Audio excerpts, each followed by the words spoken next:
Hello, folks, and welcome to Totally Tanked, the tankiest podcast in Tankville. It's August 10th, 2024, and this is episode 61.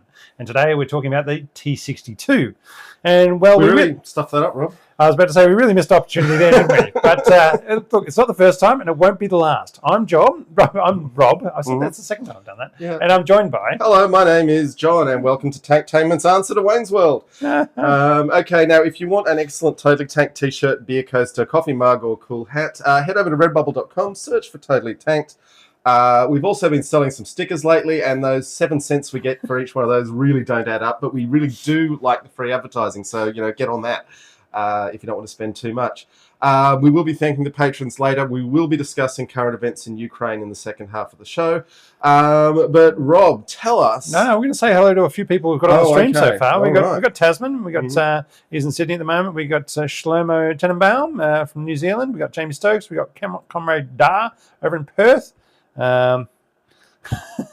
3 hours in the pub. And yes, now while we know the Wallabies game is on in Brisbane, I think we'll find that today's podcast is a lot more of a winning event than what we're going to see for those people in Brisbane. So that's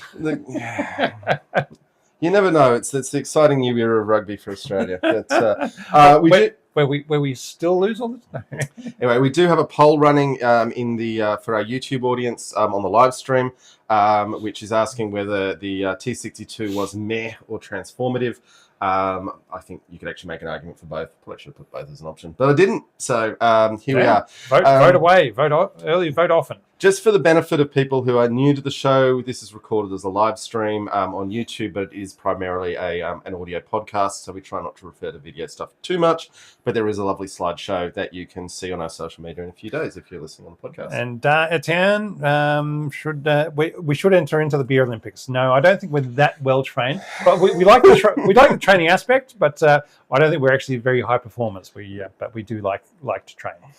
Yes, Wi-Fi Soldiers joined us. No, you haven't missed much at all. No, we're just saying thank you to everybody and welcome on this lovely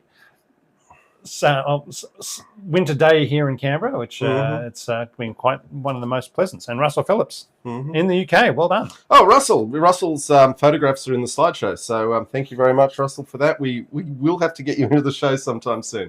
Russell's a historian and author, for those who don't know. All right. Nice. Talk to us about the T-62, Rob. People are here. Tanks. All right, tanks. The T-62 also, previously, it was known by its prototype name of the Object 166.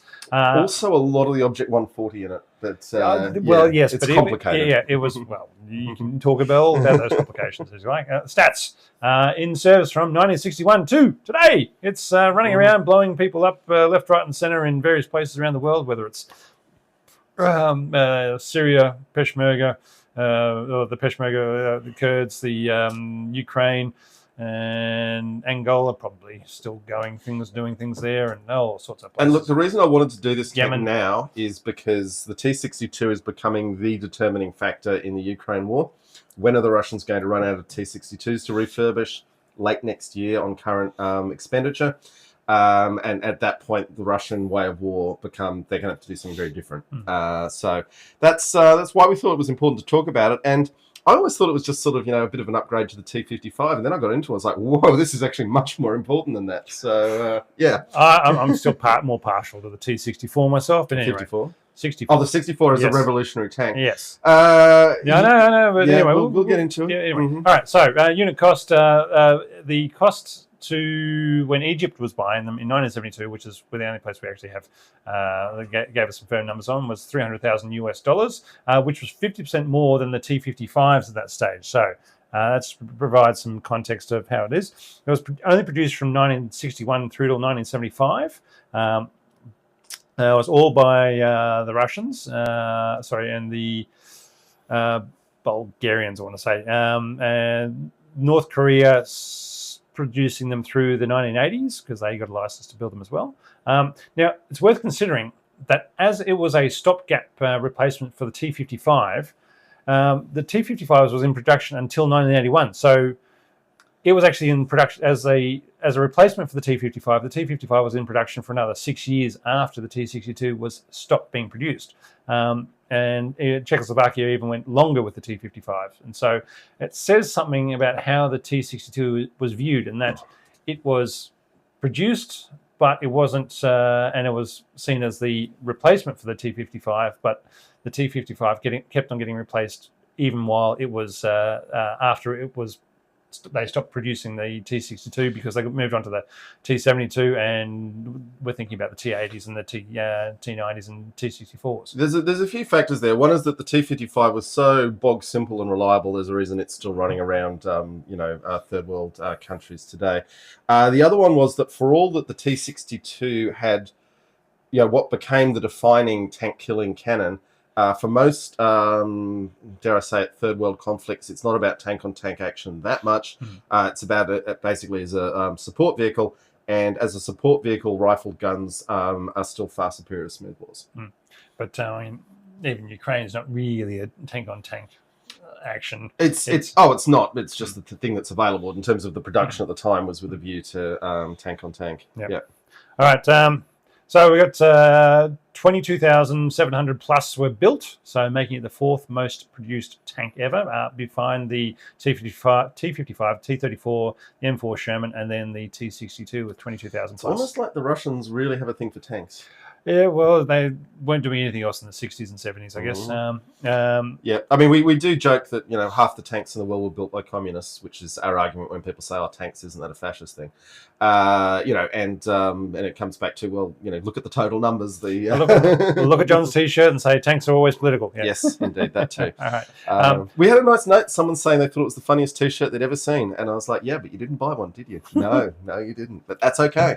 They will next time. We'll take appreciation. Yeah. All right, so 37 tons plus whatever gets added into it after upgrades. So there was the Egyptian ones get up to 46.5 tons with all their modern upgrades that they've put onto theirs. Their length 9.3 meters long, width 3 meters 30 wide, and 2.4 meters high. It's got a crew of 4. Commander, driver, gunner, and loader. So still they stuck with the loader. No auto loader in the T-62. But it did have a really interesting casing evacuator. Yes. So it would eject the cartridge in a really useful way. But it always had a slow rate of fire. And the Russian idea was, well, we're going to have 4 of our tanks to every NATO tank. So that'll improve our rate of fire dramatically. Throwing in a one-piece hunt. Anyway, we'll get on to the armour was cast steel turret and a steel hull. So yes, one of the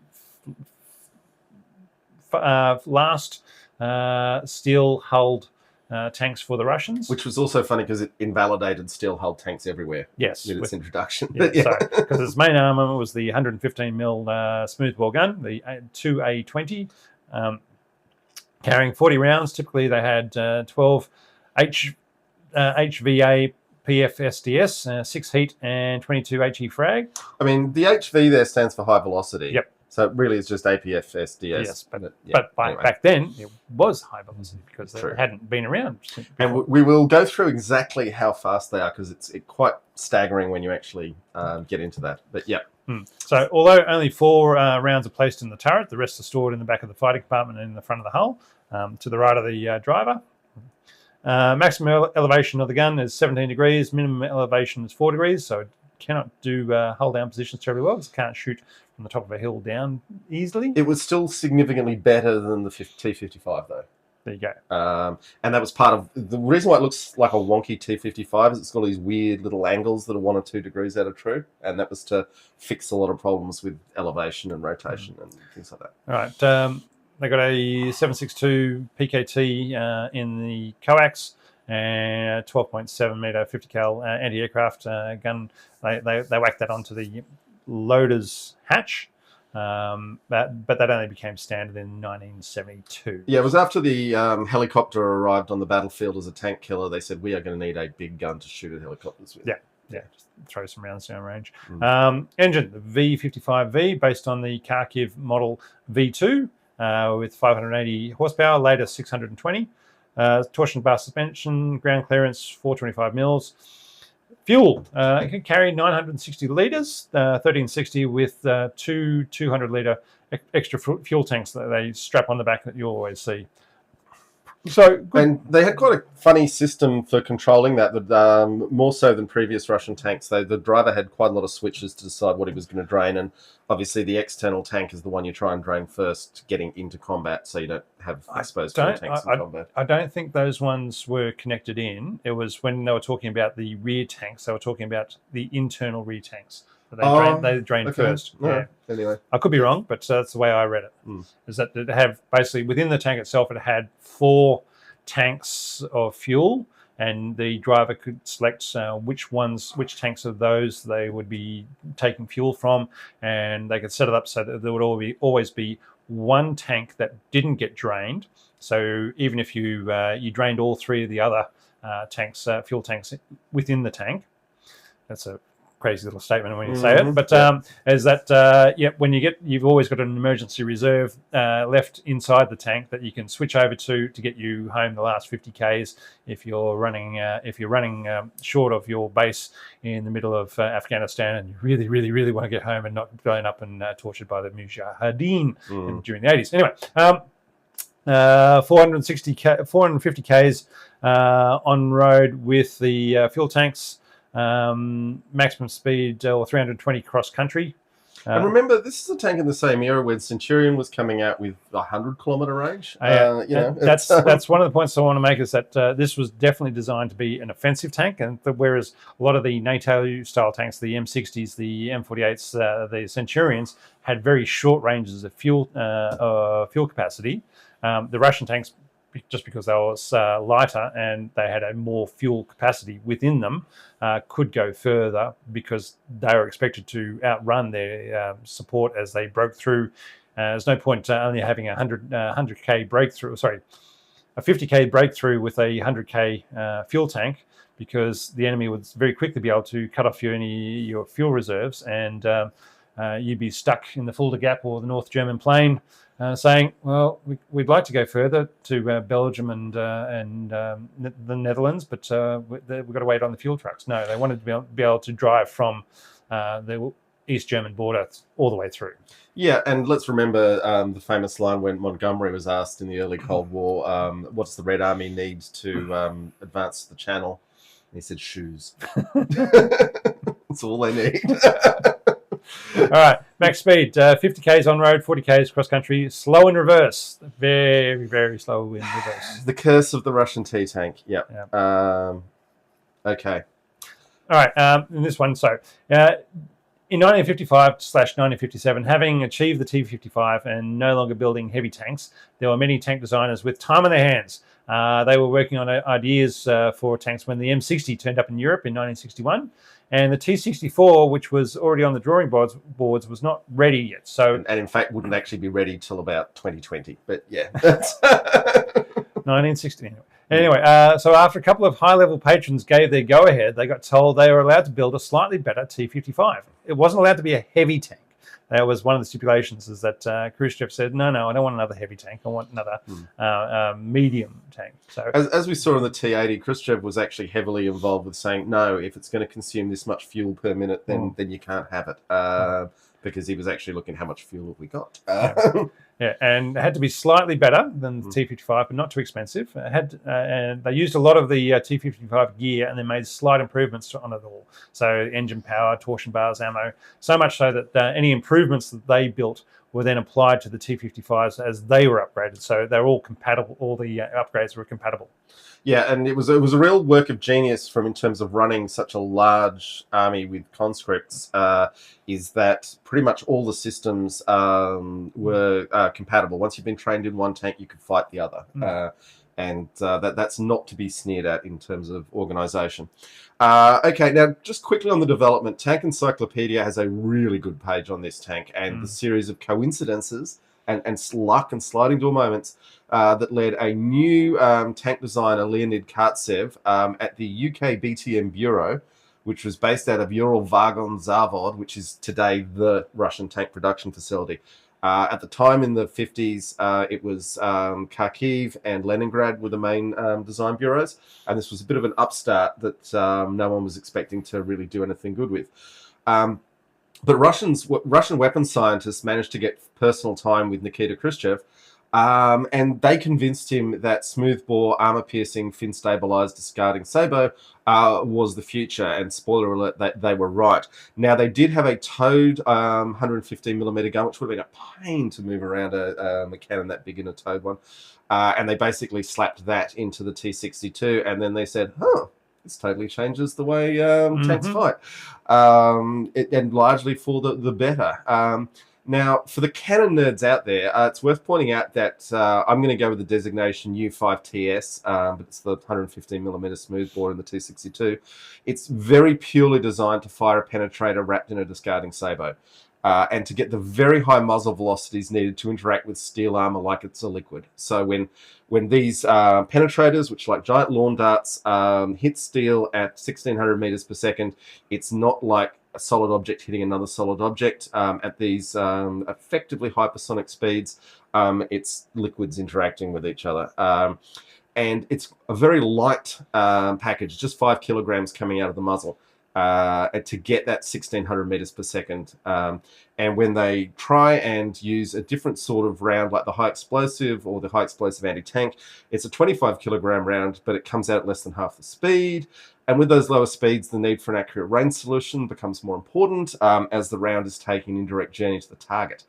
Now, what are the advantages of a smoothbore? The big one is just less barrel wear. You can get thousands of rounds fired compared to hundreds with rifle guns, just because the rifling wears away, and particularly if you're using the whole length of the barrel to have your gases expanding, that does terrible things to the rifling. It wears it differently at different points and makes it inaccurate fast. Now, this 1600 meters per second, and modern guns today are more up around 1800, but they've hit a wall that the penetrators aren't effective any faster than that. That's 5,760 kilometers an hour, or Mach 4.6, or for our American friends, 3,600 miles per hour. That's how fast this cannon fire comes out. So out to about a mile, it's just a straight line, put the targets on and fire, and you're very likely to hit it. American testing found the T-62 with the U5TS was superior in accuracy to the M60 out to that 1600 meter mark, which is basically a mile. Rob, over to you. All righty. Tasman, yes, they did start out, the T-62A did start out with the 100mm D10 gun. That's true, but we'll get into that. Anyway, the round turret, which is the distinctive key tank feature, was good for surviving nuclear blasts, as it made it harder for the blast pressure to damage the turret ring, and also provided better all-round vision for the commander with their head sticking out, rather than the flat-topped and side turrets, especially before the loaders had. Well, I imagine you can see down the side of the tank much better. Yeah. They didn't. The loader didn't start out with a hatch, so that was introduced later on, and also the improvement over the T-55 is they had more space inside the turret, even though it had the same weight of armor and better protection. So that really goes to the genius of Katsev's design, that he was able to get the same weight, but a bigger internal volume and better protection. That was a huge achievement. It's a great Now, as we've discussed, a lot of the design of the T-62 was taking the T-55 and tweaking it, but in very clever ways. So there were angles 3 degrees out of square or true, 3 degrees, 1 degree, just to make things work a little better. And a good example of this is that the turret molding is eccentric. So in the T-55, they just had in the mold, a sphere shape on the outside, which is what they wanted, and a sphere shape on the inside, which is what they wanted. And it was in the middle. But then they said, hang on, if we just move the inner shape back, we get more armor at the front where the thread is. But we haven't actually changed the weight of the thing, which was just clever. Now, we're just going to talk briefly on spheres. Rob's mentioned it had some advantages for nuclear attack, but just as a geometric shape, sphere has the maximum volume with the minimal surface area, and that's why bubbles are that shape. And you can get lots of science demonstrations on that. But fundamentally, they managed to get a lot more protection at the front with a lighter turret that had more internal volume. So to say that this is just an upgraded T-55, and the plan was to get a 15% improvement on the T-55. The Russians used a T-55 in their wargaming with a value of 1, and they were hoping for a value of 1.15 out of the T-62. And what they got with the cannon was actually something very far beyond that. Yeah. Oh, yeah, very much so. They also found, look, when they started looking at the tanks and how they performed, they found the tanks spent most of their time in third gear. So the third gear bracket was beefed up in order to stop those gears shearing off. But they couldn't solve the problems of the fourth gear because the lubricants didn't quite get all the way through the gear track to there. And they had 5 gears all the way going up. But but they didn't bother with... in the end, they didn't bother trying to fix that fourth gear problem because it was rarely used. So basically, it was just you either staying in third gear or you're making your way through to fifth and going at the speed you needed to go at. The track turning ability had a very useful happenstance in that the driver could use the track turn levers on both tracks at once, which would shift the tank into a lower gear without the need for the driver to take their foot off the accelerator and change gears. This was very useful when the climbing hills and obstacle crossings when you needed to maintain power to the engine. So essentially, if they... rather than having to take your foot off and say, okay, I want to drop down a gear and lose power to the engine and to the tracks and so forth, they could just pull these track turning gears both at the same time, which would then essentially pull it down a gear and say, right, go from third to second to first, whatever else, as you're climbing up your 30-degree slope, which is all they could do, or 32-degree slope. The 32-degree slope's a very steep slope, but anyway. But it's also, I mean, when you're trying to traverse obstacles and other bits and pieces, you're saying, I want to keep going forward without stalling the tank, because stalling a tank is a bad idea on a slope when people are shooting at you. Yeah, a lot of bad things start to happen after that. Yeah. All right, so it was before the days of an autoloader, but without an autoloader, it appears it's to be less prone to the turret ejection system that the T-72s and everybody else has get. So I'm pointing at my T-72 T-shirt here now with the power as the turret goes flying off. To be fair to the T-72, also the T-64 and 80s and 90s too, all of them with the Russian carousel ammunition ejection system, anti-tank weapons that fired a shaped charge at 90 degrees to its flight path to spear through the top of the tank didn't exist when they were designing it. So that is a threat that's been literally created to attack that vulnerability since. Now, without an order, it was to stop the other ones. To stop spent rounds bouncing around inside the turret, they designed an injection port at the rear of the turret that would automatically eject spent rounds. This did mean that the gun had to elevate to a certain position to eject the round, but this angle also allowed the loader easier access to the breech. So they didn't have to raise the round that they were trying to load in after the spent round came out to such a high degree that it was easier for them to shove it into the breech. In gunnery terms, they call it return to battery, where the gun makes itself available to be serviced and then returns to the firing position it was in before. All right. Yeah. This also meant they had to have the turret maintain an overpressure environment to stop any nasty air getting in when the ejection port was opened. The tank was designed for nuclear environments, but not chemical or biological. Yeah, I mean, it's one of those funny things that they were designing all these vehicles, and the Westernizers are doing the same thing to fight through a nuclear firestorm. And it's like, well, that's very clever and ingenious, and I applaud your ingenuity, but it's like, well, what's the point? You're just a bunch of skeletons fighting over a graveyard at that point. It's interesting that, the West didn't have any chemical or biological that they were planning to use. They were only planning on using I don't trust the British, but yeah, British are always ready to use something nasty. But there was plenty of other people who were going to be using chemical and biological. See Saddam Hussein in the 80s. It was, and he had plenty of them. All right. They also introduced a hydro-pneumatic clutch assist mechanism that reduced the force required to depress the clutch, leading to less wear and tear on the weak point and less reliance on driver skill. So when you don't have to have, when you got conscripts, which is who was mainly driving these tanks, you don't have to rely on them being terribly smart or useful. You can, if you can build something that says, you know what, rather than the bash in the clutch and change the gears like a T-55. We go back to the T-34 where you literally take a sledgehammer to clout the gear shift with. So again, the Russians the Soviets, I should say, did show a capacity to learn from their mistakes that's worth remembering. And partly it was because they had these competing design bureaus engaged in many ways much fiercer competition than the way Western arms producers rely more on lobbying and bribery to get their effects. But yeah. Okay. So its average speed on road marches was 32 kilometers an hour, and off-road marches was about 22 kilometers an hour, and which was good for the time and the fuel economy in the distance. Which was designed as an attacking tank. It was more important for the Soviets than the short ranges of the NATO forces that we're talking about before that would have been on the defensive. Now, conflicts. Here we go.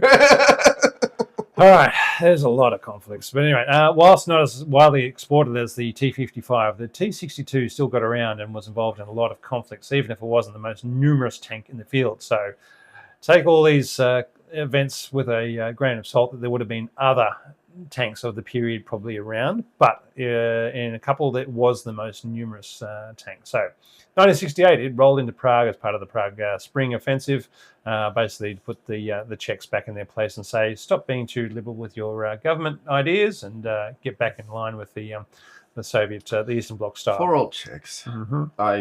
Czechoslovakia is one of my favourite places in the world, and they really had the short straw being where they are in the world. But yeah. I mean, I guess their history has created what they are. But anyway, let's move on. All right.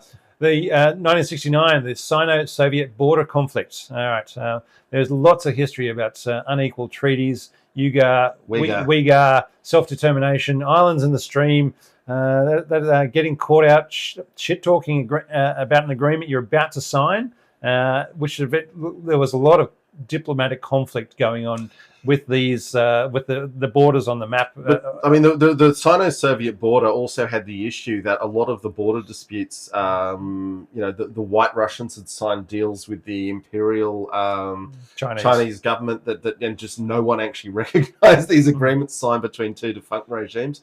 And then nationalist China made some other deals, but they were replaced by the communists, who again were saying, well, we didn't sign this deal. And realistically, there were islands in the stream. So there was ways to say, okay, the border is this river. Okay, there is an island in that river. The island either belongs, if you look at it this way, belongs to these people, this side, or if you look at it from this other generally held convention of how you separate islands in rivers that form a border, then it would belong to this side. Well, it's hard because conventionally you work on the middle of the riverbed, but riverbeds change, and then it's like, it's not conventionally. There are different conventions. That's the point. There are different standards on how you do it. So eventually, two patrols in the back of nowhere ended up opening fire on each other, and then there were tanks involved, and the conflict got out of hand a bit, and eventually had to. There was a T-62 that got immobilized in no man's land, where the conflict. I think we got it in the slideshow. Yep, it would have been, and the Chinese were very happy to. The Russians could not, or the Soviets could not take it back, so the Chinese were very happy to capture that, bring it home, look at it, and say, and reverse engineer every bolt and nut. That's a good idea. Those are good ideas. Let's see if we can't build some of those. And so they've still got it in their National Museum of War, or whatever they've got their name for their place is, and said, So that was one of the big defining moments for the T-62. It was captured by the Chinese and formed the blueprint of what they were going to build for themselves. All right, 1973, the Yom Kippur War. Which you tend to think of as more a T-55 fight, but the 62s were there. Yeah. Well, they were, because Egypt and Syria were the main buyers of the T-62 at that stage of the world. Where their lack of gun elevation for the Syrians hampered them from hitting the Centurions and Pattons sitting on top of the hills, and they lost. Well, the Israelis captured at least 132, I mean the Terrans. The Israelis liked the T-62. It was one of the interesting because they've used them in a very significant way since they captured all of them. 1961 to 99, the Kurds. Have in various countries, Turkey, Iran, Iraq, and so forth, have captured a number of T-62s, but also there are plenty of countries have been using T-62s against the Kurdish forces and the Peshmerga forces in those areas. So yeah, that's just an ongoing conflict with all those sort of things happening. It's not a defining tank for those battles, but it is there and it is making people's lives miserable, as it would be. All right. Eritrean War of Independence against Ethiopia. Now, hang on, the dates on that. 1961 to 1991, a 30-year war of independence. I actually think the Eritreans are one of the cooler people in the world, and the way they have managed to fight their way, often with lots of T-55s, to the independence they enjoy today. I just admire them. They're great. They're good. They seem like they're good fighters. So I'll give them that. Yeah. You go, and then get into the Ethiopian Civil War. So after they lost, Eritrea got their independence. Then there was conflict within Ethiopia itself, as everyone was blaming themselves, each other, as to what was happening. Now, hang on, the dates on this. So the Eritrean War of Independence ended in 1991. The Ethiopian Civil War ran from 1974 to 1991. Basically, after the fall of the Soviet Union, a lot of things got sorted out elsewhere. But yeah. And in fact, what's next? 1975 to 1991, the Western Sahara War. I'm not sure that one's real. I think that I'm not sure that one's actually finished. There's a lot of things happening. Western Sahara is a pretty lawless place. Yeah, there's a lot going on there. Yeah. So anyway, yes, the Polisario were given T-62s by Algeria in order to fight the colonizers of the Morocco and so forth. And basically, they were the indigenous peoples that saying, yeah, we're not going to recognize, after the Spanish and the French left and the Moroccans tried to take over, they said, we're not going to recognize external law. We're just going to manage ourselves. And so the Algerians, who also kicked out the French at that time, were providing them with T-62s to run around with. All right. Supposedly Cuba got involved in Ethiopia during the Ogaden War. So I always knew they were in Angola, but I didn't realize they were and the Yom Kippur War. Didn't Che Guevara die in Africa? No, okay. That was South America. Time in Africa. Bolivia. Yeah. Oh yeah. Look, well, I don't know, but or maybe I think it's Simon Bolivar. I don't know. Maybe Simon Bolivar less involved in the African wars of the 20th century, but yeah. There's a lot of places. All right. 1978 to 1987, the Chadian-Libyan War conflict. Now, that's the Toyota War, isn't it? Which ended up becoming the Toyota War in late in the 80s, 86, 87. Again, Libya having a number of T-62s. The Chadians and Chad just had Toyotas, and with French supplied Milans bolted onto the back, and they took out a number of T-62s with that part. But I would say, in general terms, reliability and ease of maintenance was what made the Toyota a very effective. Toyota Hilux is a very effective weapon for Chad in that war, but protection still has its own value.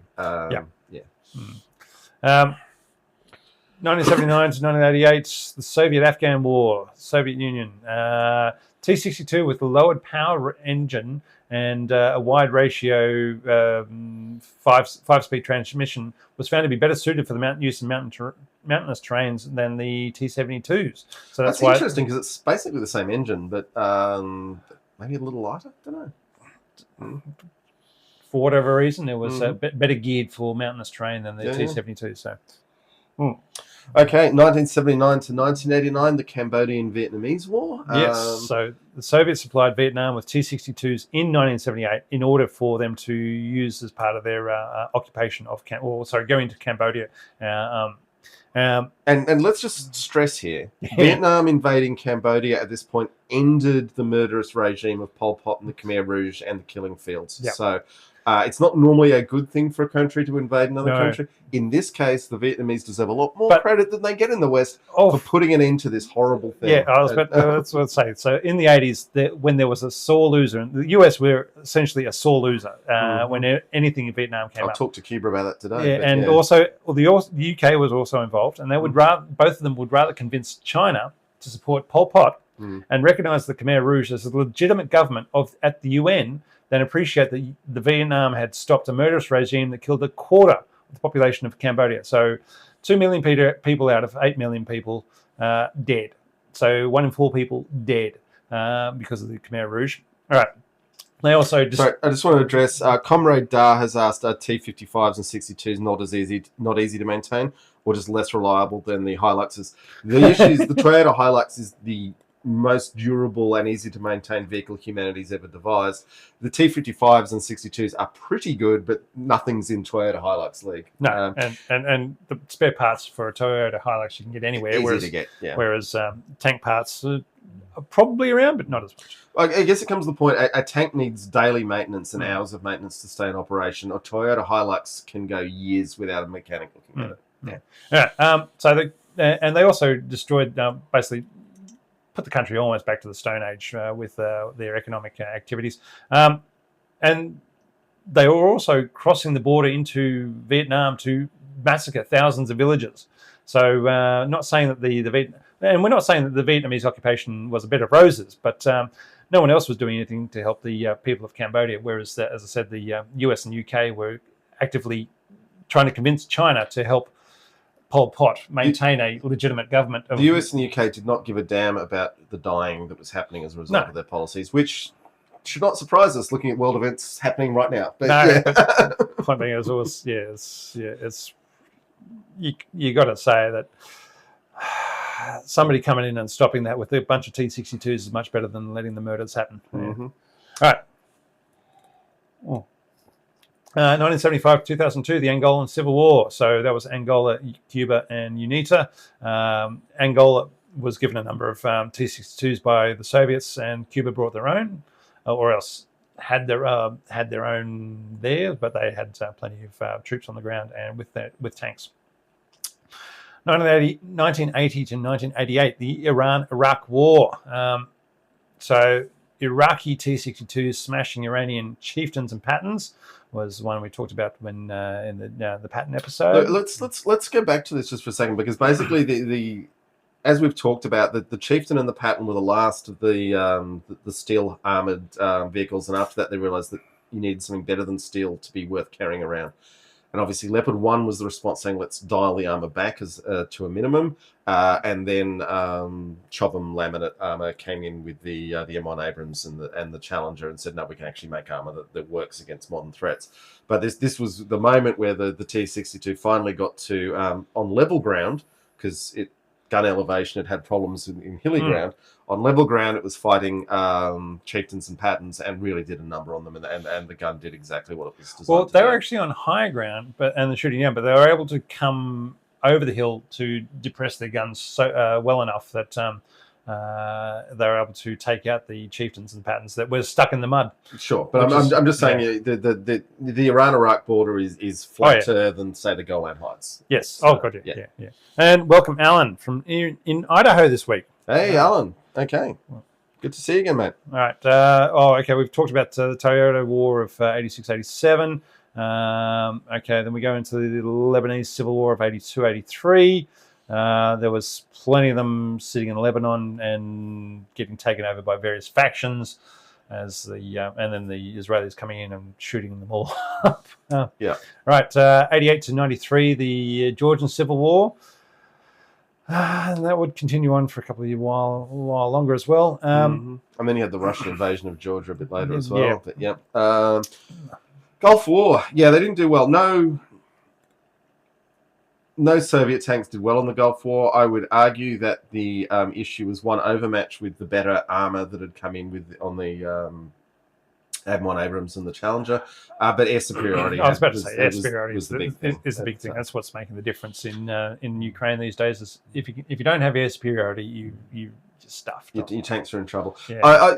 There was also things in the Iraq War that there were times when particularly Marines still using the M60s wandered into Iraqi formations, and the Iraqis got the first shots off, but still got obliterated, minimal losses to the American forces, and that was where just the targeting systems being so much better were really coming into it. But okay, the Tajikistani Civil War, Rob, tell us more about this. Obviously, after 91, the fall of the Soviet Union, Tajikistan was figuring out who's going to be in charge, and some emir or sultan or fully duly elected government came into power. didn't get into that too much. 1994, the Yemeni Civil War, which seems to have still be going these days. I don't know if there was a difference between that civil war and the one that's happening at the moment, but I think it's part of this continuum there. But Yeah. and then the Chechen War, where it at least didn't run out of fuel because the crews didn't just leave the engine, the turbine burning away. It wasn't part of the. It was part of the local forces in the First Chechen War. It wasn't the main Russian forces that went into Grozny. Yeah, it wasn't part of the main Russian forces that went into Grozny. It was just part of the local MVD reserve units on the border that was basically keeping everything contained. So they didn't take a whole lot of losses there. Again, 98 to 2000, the Eritrean-Ethiopian War, because why not? They're still going. The 99 to 2009 Second Chechen War, which is where the T-90s went in and kicked some butt. Again, it would have been the MVD's local forces keeping things contained rather than being involved in too much of the fighting. 2001 to 2021, war in Afghanistan, the Afghan government and the Taliban. All right, so almost a really significant number of the pictures we've got to accompany this. The one just on, just on are Afghan T-62s, and there's a photographer in Afghanistan who's done a really good job of A, taking the photos, and B, publishing them to Wikimedia so anyone can use them. Just a quick hat tip as well to Vitaly Kuzmin, who is an absolute legend of photographing Soviet armor. He's a bit of a Russian nationalist, but you know, we and everyone else who does anything involving tanks owes Vitaly Kuzmin a huge debt of thanks for the photos he's taken. Anyway. Right. So the T-62s in Afghanistan, the paint job's changed a few times, but the T-62s are still working for whoever is in charge on the day. So yes, it might be the what are they? The Emir of Afghanistan, or the Republic of Afghanistan, or whichever else, or the returned. I think it's the Islamic Republic now. Anyway. No, it was the Islamic Republic when it was Anyway. 2003, the invasion of Iraq. If there were any left over from Gulf War I, they got finished off in 2003. 2008, the Russo-Georgian Wars. Again, this is South Ossetia, Georgia, Abkhazia, and a few other places. The first Libyan civil war, the Gaddafi government and anti-Gaddafi forces basically fighting it out, and whoever's special forces are going in and training up people to try and overthrow Gaddafi. 2011, the Syrian civil war. So the Syrian regime forces, ISIL and rebels. So basically the Syrian government under Assad had a bunch of them. They got a number of them got taken over by ISIL, or ISIS, or whoever you want to call them, plus other non-aligned rebels. And the Kurds. And with Russian supplying more to the Assad government forces recently. All right. Although not since they invaded Ukraine and realised they were going to need all of them. So. No, I don't know. But so another Libyan civil war, Libyan National Army and Government of National Accord. So again, they're getting more forces from the Tigray War, from the separatists within Ethiopia fighting the Ethiopian government. I thought the Tigray War was still going, but I don't want to get in a fight on that. Yeah, supposedly they've handed their tanks back in 2022. So okay, yeah, all right. Oh, so the war's ongoing, but the tanks aren't involved. Okay. Well, I'm hoping the war is finished and the tanks have been handed back. So Sure. That's why. All right, and the Ukrainian war with the 2022. So yes, both sides are using those. All right, operators. Probably alphabetical order. All right. The communist-aligned government of Afghanistan ordered 100 T-62s in 1973, and then another 155 were delivered between 79 and 91. The Islamic Republic of Afghanistan, that's the Western-based after 2003. From 2004 they were up in the slideshow, now being used by the Islamic Emirate of Afghanistan. That's what I was talking about before. Okay. Yeah. So Islamic Emirate is what they are now. Emirs, you don't see him mentioned too often. No? All right. Algeria had 330 delivered between 1977 and 1979, 290 still in service. Angola, during the Civil War, 175 were delivered between 81 and 85, and then another 135 between 87 and 88. Another 24 were delivered from Bulgaria. So Bulgaria had their own rather than the Soviets in 93, along with a further 30 from Russia at the same time. Supposedly they still have 50 in service as of 2023. Cuba got 400 from the Soviets in the 70s and 80s, and most are still in service and upgraded to the T-62M version, which we'll get onto later. When we get onto the variants, the versions, the models, the variants. You got to look forward to that, people. All right, Egypt 750 delivered from 72 to 75. Presently, 200 still in service with 300 in storage. Now we'll get on to the Egyptian ones because they have taken care. They like their T-62s better than anybody else. So anyway, Ethiopia, 20 delivered in 77, another 50 in 80. They were still in use in 2005, but who knows what's happening in nowadays. So it's all a bit of a, Iran, 65 purchased from Libya in 81. Another 100 from Syria in 82, plus 150 North Korean Chonmahos. I'm going to say, as I say, I only speak foreign badly. So in 81, at least 75 still seen in parades around the country. So they're still using them. Kurdistan region, Peshmerga forces operate a number of captured T-62s, up to 130. Libya, 900 delivered between 1974 and 78. Before the fall of Gaddafi's regime, 100 were still in service and 70 were stored. In 2020, Libyan National Army purchased more T-62Ms and MVs from the Russians. So before they went to the Russians, started saying, "Oh, we can't sell any more of these. We need them. We need them all." Yeah. North Korea, because one of the few places said that they bought 500 between 71 and 78.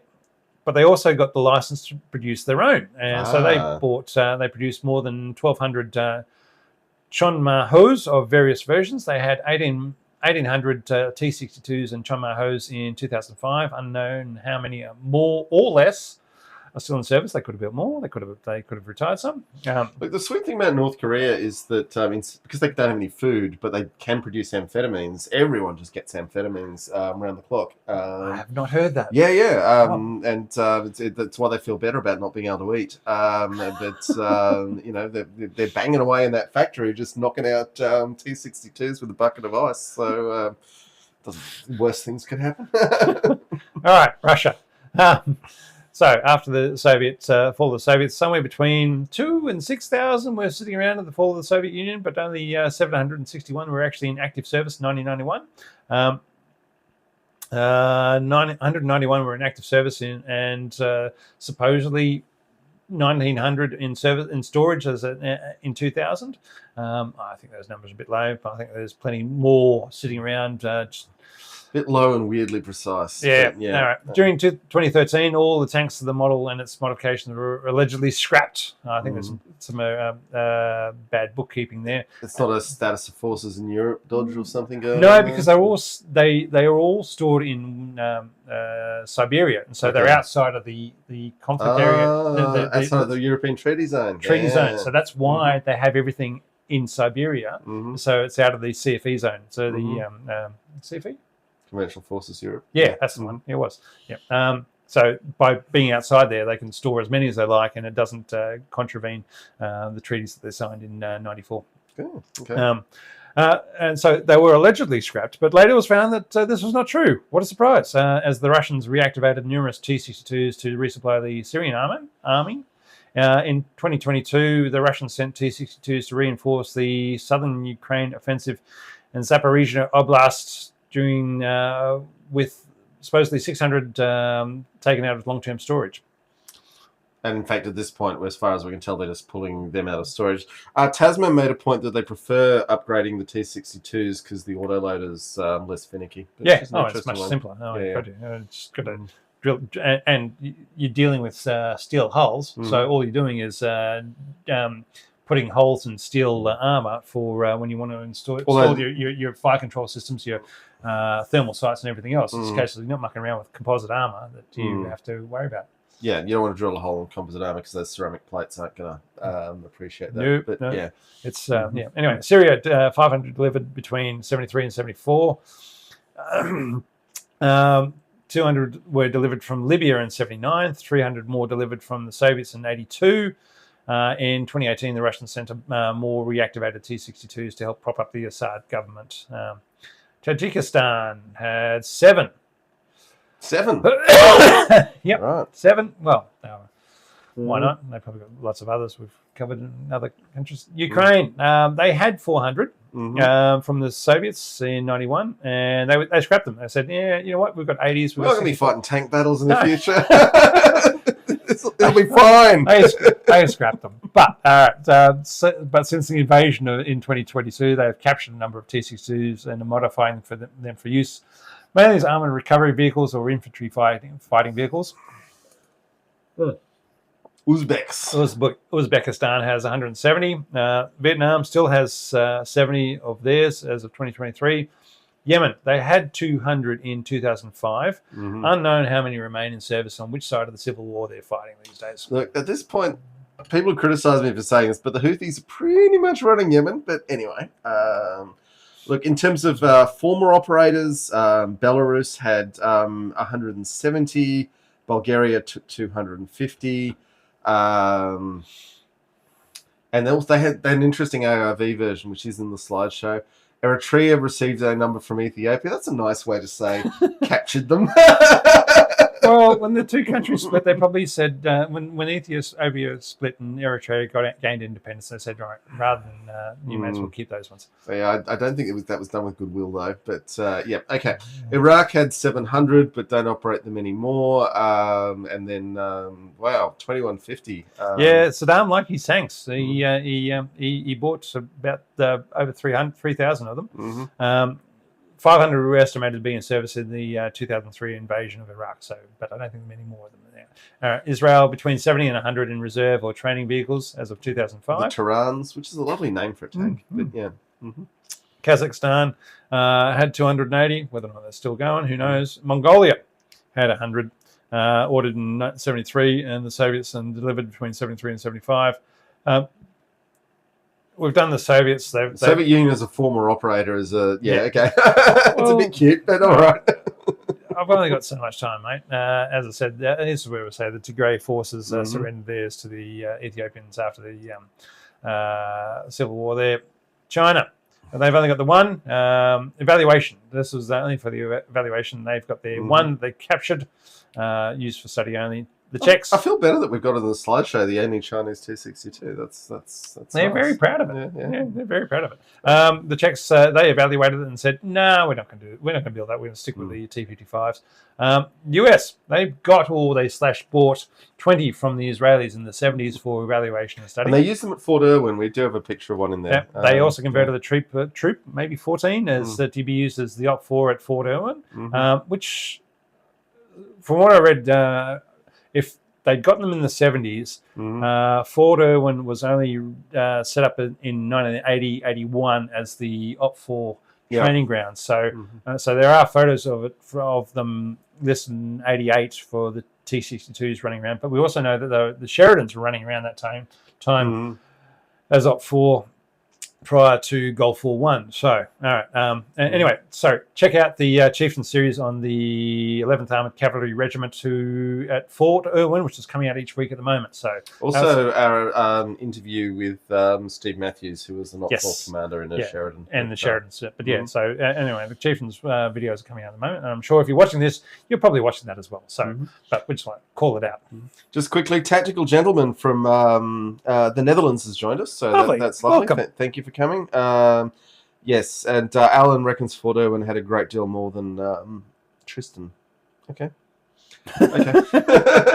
I'm not sure what that means. Let's keep going. Yeah, right. Now, what we've all The been waiting for. variants. Here we No, go. the models. No, these are the models. These Okay. aren't the variants. The variants Oh. come later. Okay, These are the right. models. Okay. All right. The T-62A, the predecessor of the T-62, a stretched T-55 chassis with a larger larger turret ring. Still a 100mm gun, which 100 hasn't been asked about that earlier. Yep. So yeah, there were early run T-62s that only had a 100mm rifle gun, but yeah. Only 5 entered service. All right, the original T-62 equipped with the 115mm gun, K version with a command version with better radios and less ammo, and a small auxiliary generator to run the radio. So without the engine going, Which is weird that they thought this was something worth doing then, and then didn't put an auxiliary power unit in the T-80. But there you go.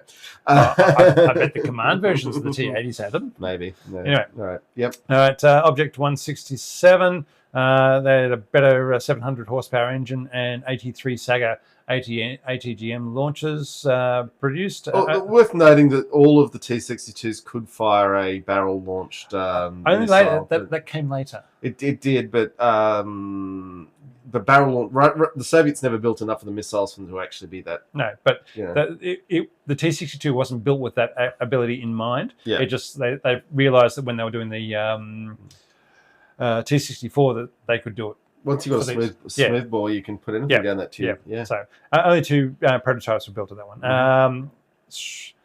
T-62 Object 1967, a standard T-62 with a modified engine deck and deep weighting system. In 72, the external machine 50 cal anti-aircraft gun was installed as standard on the Lotus hatch, which did mess up the beautiful spherical geometry of the turret. It was quite an extra lump on the top to fit that. 12.7 sounds like it's a 50 cal, which is a 12.6, but it's a much bigger gun than Radius. These things are big. Yeah. All right. The Object 1975 version added a laser rangefinder and an armored box over the main gun. 83, they added the Drozd active protection system, the APS. And I'm not sure I'd call that an APS, but anyway. That's what they call it. And BDD applique armor, extra simple composite armor, plates on the front glasses, and a new V55U diesel engine. The T-62M, which is in 1983, which M stands for modern, which is extensive modernization of the T-62 with protection and mobility improvements, belly armor plates for anti-mine protection, which they found they needed in Afghanistan, 10mm rubber side skirts, and 10mm anti-neutron liners. That's a nuclear war protection. So which is Ronald Reagan. That's you kind of want that. And the BDD applique armor package on the glasses and the 2 horseshoe-shaped blocks on the front of the turret. The armor would be proof horseshoe-shaped. That's a nice way to describe it. I was thinking they were like cheeks or cool. Should be proof against all 84mm and 90mm tank guns. So your 84mm Carl Gustavs and. I mean, 90mm. You're going back to your American, the 48s and 47s. Yeah, true. Yep. And 105 rounds at. Yes. Yeah, because I mean, we're basically talking about the L7 gun being proof against, and with the L7 in the M60 was very much what the Russians were worried about being able to defeat. I'm really sorry for the British flag shaggers, but the Soviets literally noted that the British tanks were in insignificant numbers to worry about. Anyway, so basically by having that, they were trying to take out all the activities of all those various things. They also improved they used the improved T-72 track links, removed the tank rider handrails. So you no longer have the ability to carry troops on the outside of your tank as they are hanging onto the tank rider handrails. Okay, now one of our favourite things going back to the start of this podcast is tank telephones, which the T-62 did not have. But it did, at its introduction, have a comm link so that the tank riders could talk to the... I didn't see that. But obviously, when you take out the handrails, then that comlink becomes less useful. But well, there you go. So anyway, because they took out the handrails because you know what, infantry riding on your tank and ERA does not mix. But they also had the BMP by this point, Yeah. so the tank riders were now in their own vehicle. It wasn't 1944 anymore, Or 2024 when the Russians are still riding on the outside of the tanks. No one wants to walk, okay? Right. They installed the Volna fire control system with improved laser rangefinder and gunners and new gunner and commander's sights, ballistic computer, and the Stabber ATGM, not the Saga, the Stabber, with improved sights, night sight and ATGM launcher. I just want to quickly, Tasman's made a really good point in terms of differentiating this tank from the T-55s. And he's correct in that the gaps in the road wheels are at the back in the 62s, and they're at the front in the 55s. But the other one is that the bore extractor is much closer to the front of the muzzle. On the 62. That's your easiest recognition. But we'll get into this later on. But when you see a T-62 in movies and the bore extractor is right up beside the turret, that's when you know it's actually a Tehran, and they've used it's a 105 L7 gun in there because the bore extractor is right up beside the turret rather than halfway down the barrel. Anyway, it's a bit further than halfway in the 62. But anyway, yeah. Okay. But the point being is that there are photos online of the movie T-62s that you're saying, if you look at it now and say, that's not a T-62, that's the bore extraction is in the wrong place. Anyway, that's because it's an L7. Anyway, they added a thermal gun sleeve, new radios, better engine with 620 horsepower, 2 extra rounds of ammo, and 2 sets of 4 grenade launchers on the rear. So this is the big upgrade. This was now. I just want to say, yes, I have gone through a number of variants and models just now, but between 73 and 85, there were another 12 at least listed as M's and or -1 or -2 or 1-2 or -2-1. You're saying you could have been a lot more boring.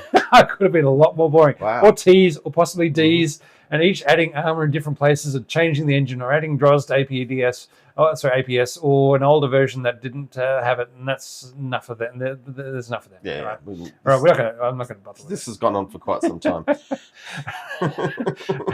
It's gone on for over an hour already. It's going to be a long one. In 85, we've got a lot to talk about in the second half as well. Invasion of New York. Yeah, anyway. 1985, the T-62 MV, which is the first version fitted with Contact 1 ERA, replacing the BDD applique armor. And now we have the latest upgraded version with thermal sights for the commander and gunner and improved fire control system and electronics, and still a manually loaded 115mm gun. That was the models. Now we get on to the variants. All right, they experimented with a Zalud autoloader. That didn't work out. They experimented with a 120mm combat engineering vehicle with a 122mm howitzer, and another version with a combat engineering vehicle with a 160mm mortar. That sounds like a useful sort of weapon. That could make people's lives miserable. But anyway, yep. T-67 with a 125mm tank gun. They tried T-72 at that point, isn't it? They tried it out. The TOS 62 flamethrower tank only has a range of 100 meters, so actually a flamethrower rather than a flamethrower. The thermobaric gun. Yeah. But 100-meter range on a flamethrower, which is pretty good. And it was coaxially mounted with 115, so 100, the normal main gun, so you could have both. All right, the IT-1 rocket tank destroyer, developed between 57 and 62. The turret was a flattened dome with a stabilized ATGM system. It could launch radio-guided Dragon ATGMs with a range between 300 and 3,000 meters, 3,300 meters. So basically, it's a rocket tank destroyer. They carried 12 in the autoloader and 3 spare. The ATGM was launched from an arm rising through the roof of the turret. 60 of these were built between 68 and 70. but they were disbanded after the withdrawal of the IT-1 and all vehicles converted to armoured recovery vehicles. That sounds much more useful. Yeah. They also had a number of them converted to tractor versions of them, and basically all converted to ARVs. They were not very successful and more of them were converted to armoured recovery vehicles. The armoured recovery vehicles versions of them were fitted with a stowage basket, a hoist, and a small crane with a capacity of 3 tons, and a winch and a snorkel. The Impulse 2M, which was a decommissioned T-62 tank converted into a firefighting vehicle fitted with a 50-round launch system for flame-retarding projectiles on a rotatable mount in the turret ring and a dozer blade on the front. That sounds fun, doesn't it? There's a firing. Sounds like a useful vehicle. Yeah, well, we'll get onto that. After the fall of the USSR, Russia had the following T-62M Object 2021, which is what we're seeing nowadays, which is the upgraded T-62M with Contact 1 ERA bricks and slat armour were added to the sides. More modern gunner sight replaced the older sights. The MV used an improved gunner sight, and this is part of what's used in the Russian invasion of Ukraine at the moment. Algeria, they didn't like their 300 T-62s compared to the T-55s they had, as they had upgraded programs for the T-55s, but they left their T-62s out to dry. However, they have recently unveiled the BMP T-62, the Algerian Terminator, an IFV made from reconditioned but not upgraded T-62 hulls. So it's still got the steel hull, but they've whacked on top of it a Berezovsk turrets, which is a modern infantry fighting vehicle turret with 30mm autocannon, ATGM pods, automatic grenade launchers, modern fire control system and optics. And the vehicle was presented at the 60th anniversary of the Algeria's Independence Day in 2022. Which would have been a big deal for a lot of people. Oh, yeah. I mean, 60 years for bloody kicking the French out and saying, hey, we are no longer going to fight your foreign wars. We're going to fight our own. Bulgaria had, they converted theirs into armoured recovery vehicles. Keep going. And they also had the TP-62, which converted into a firefighting vehicle, which was used in 2012 and the Vitosha mountain bushfires near the capital of Sofia. And maybe we could have had those some around for Canberra during 2003 and 2020 when the city was burning around us. I think some armoured firefighting vehicles would be awesome. I'm all in favour. Rather than seeing if a candidate puts that on their platform, I'm voting for them in October. Seeing the flames coming up over the hills towards Canberra in 2003 and 22 and in 20, and you just go in the smoke, everything. We're saying, well, if the Bulgarians can do it for Sofia, why can't we do it for Canberra? Yeah, exactly. Yeah. No, I don't think our bridges are that well. Yeah, they might be able to take a 40-ton vehicle. A 30-ton vehicle without the turret and the gun. Yeah, they might actually be able. That might be the only thing we can actually take. All right, let's get rolling because I need to wee at some point. All right, Egypt. They seem to be the only country that actually has like their T-62, so they really love them. Yeah, they keep putting. They keep making them as modern as they can. They introduced an Austrian firm, Noricum, replacing the 100. In the 80s, started replacing the 115mm tank gun with the L7, 105mm rifle gun. And then later in the 90s, they built 105mm M68 tank guns. I'm not sure what that is, but I'm assuming it's a non-rifle version. So this Noricum company, they built the RO115 Mark 1 version for Egypt, which was a British. They put in a British diesel 750 horsepower engine, ballistic computer, fire control system, laser rangefinder, explosive reactive armor, and increased the weight up to 43 tons. In the 1990s, the same company did the T-62E Mark II, where they introduced the 105mm M68 tank gun, German 880 horsepower engine, and that would have been a big upgrade. And NBC protection, armoured side skirts, external ATGM launchers, increasing the weight up to 45 tons. I'm wondering what the Egyptians thought was going to happen to require that NBC protection, which I suspect means war with Israel. Yeah. But wow, that's interesting. Then in 2004, they went to 120mm Mark III smoothbore gun with an 890mm horsepower German diesel engine, more armour, increasing the weight up to 46.5 tonnes. Now, 2010, Ukraine was developing upgrade kits for the T-62 known as T-62 AG and T-62 AGM. These were modular kits that could be sold separately and installed either in Ukraine or on site. Unfortunately, they couldn't get any buyers except Egypt in 2010. However, they had the Arab Spring and the orders were cancelled. They didn't manage to sell, the Ukrainians didn't manage to sell any further than that. The kits included 120 or 125 mil smoothbore guns upgrades, 850 or 1,050 horsepower diesel engines, new transmissions, 70k kilometers an hour forward and 30 kilometers an hour in reverse. That's a huge upgrade. I know, Yeah. but nobody bought it. Mm-hmm. More ERA, soft kill active protection, thermal imaging, improved fire control system, safer flat carousel autoloader, an autoloader in it, and that's a different tank at that point. But these are all modular things. You can say, I want that bit. I want 3, 4, 5, and 7. Bustle ammo storage, improved engine deck, protection from flaming liquids, which when you think about Molotovs, and napalm.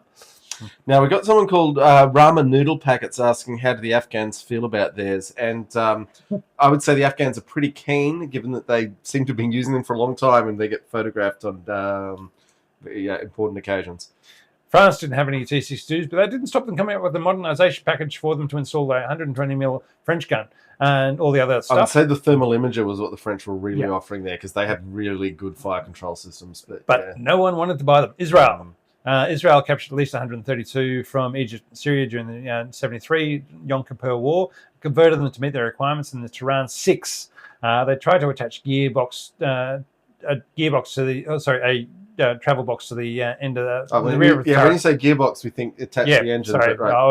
I'm thinking about actually gear an equipment in box. An equipment box. The rear of the turret, but which was then obstructed by the hatch for the automatic cartridge case ejection system. And maybe this is why when they gave/sold them to the US for evaluation, the story goes that when the tank was fired, the shell cases were ejected onto the closed ejection hatch or port and then bounced around the fighting compartment as the trigger to open the ejection port had been removed by the Israelis. It was sitting on the floor of the turret unnoticed. The floor of the turret's worth talking about because in our T-55 episode, which was in the distant past, we talked to a T-55 operator and we got confused with him on the subject of turret baskets. And look, what I've now figured out is that basically they had a fixed turret floor. Something's just there we go. They had a fixed turret floor, but not a basket. Is the thing to understand there. And there are reasons why a basket can be good because you don't have people having their arms removed as the turret swings around, but it does constrain your internal volume, which there's not a lot to go around in these Russian tanks. Right. The Israelis, the original 150mm gun was retained, unlike the Tehran 4 and 5, which was the T-54-55 version, which had the L7 105mm rifled gun installed, making the IDF dependent on capturing ammunition for the T-62s. See, I don't believe that's such an issue anymore because now we know that people in warehouses in northern Syria working for the Kurds can make tank ammunition. So Israel can make their own T-62 ammunition. Well, while we're talking about with the Romanian tankers, that the Israelis were providing 100mm rifled rounds. Tehran 6 was apparently the only deployed operationally during the 82 invasion of Lebanon, and was withdrawn from service shortly afterwards as the arrival of further stocks of M60 tanks from the US made it unnecessary to use the T-62. North Korea bought a number of T-62s from the Soviets and then was the only country to get a license to build them further. The Chonma-Ho-1, this is a lighter and thinner armored copy of the T-62.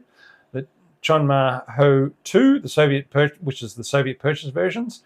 Chonma-Ho-3 as per the 2 but with upgrades.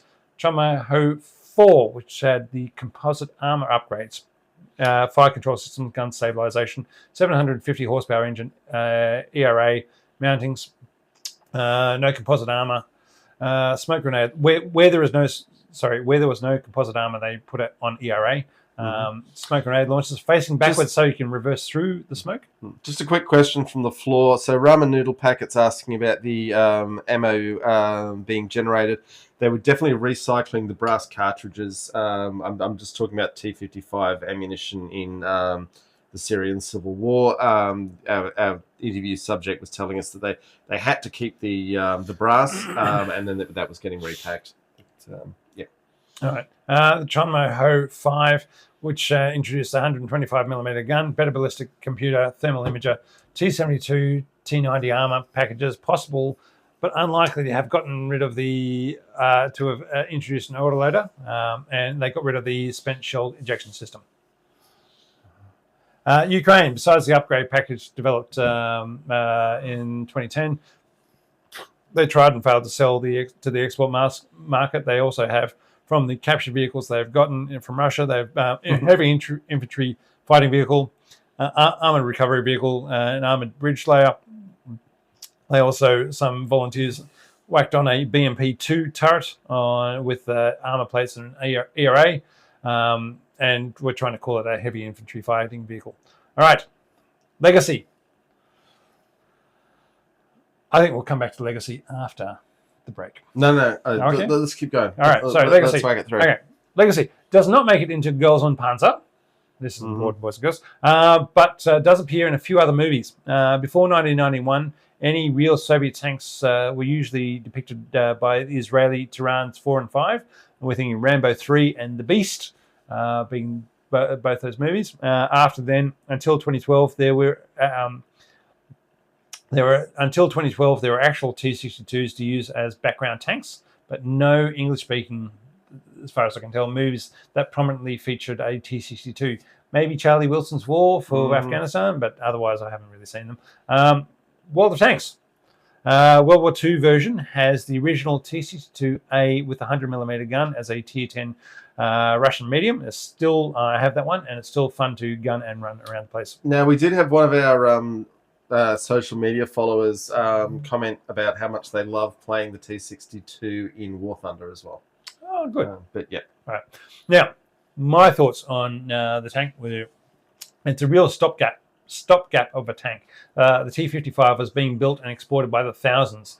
The all-singing, all-dancing T-64 with a 125mm gun, composite armour, autoloader was on the way.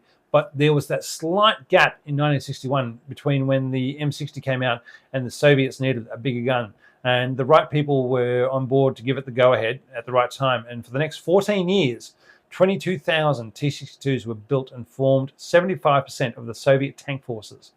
It's the fourth most produced tank in the world, as I said before, behind the T-55, T-34, M4 Sherman.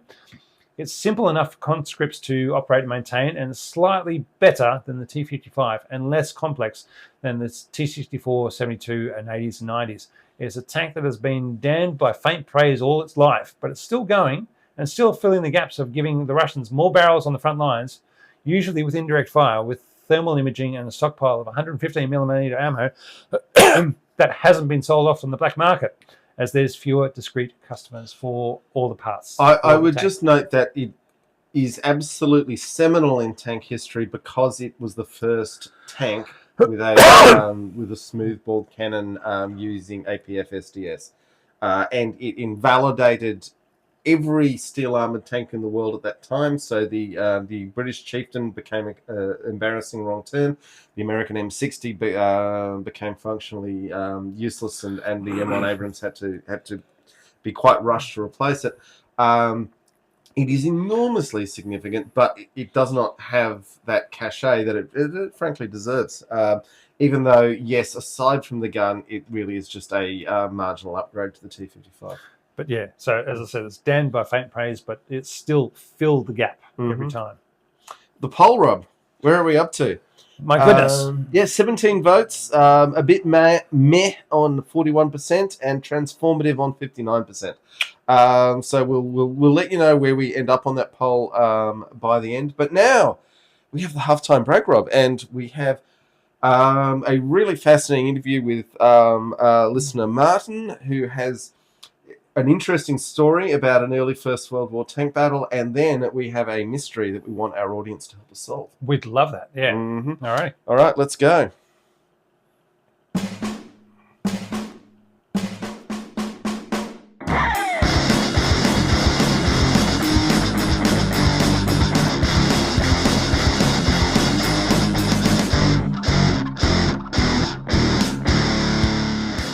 So joining us now is Martin Horton Edison, who's a lecturer in strategic studies at Cardiff University, and is working on a book about a tank battle, and has got, he's here to talk to us about it. Martin, hello, thank you for joining the show.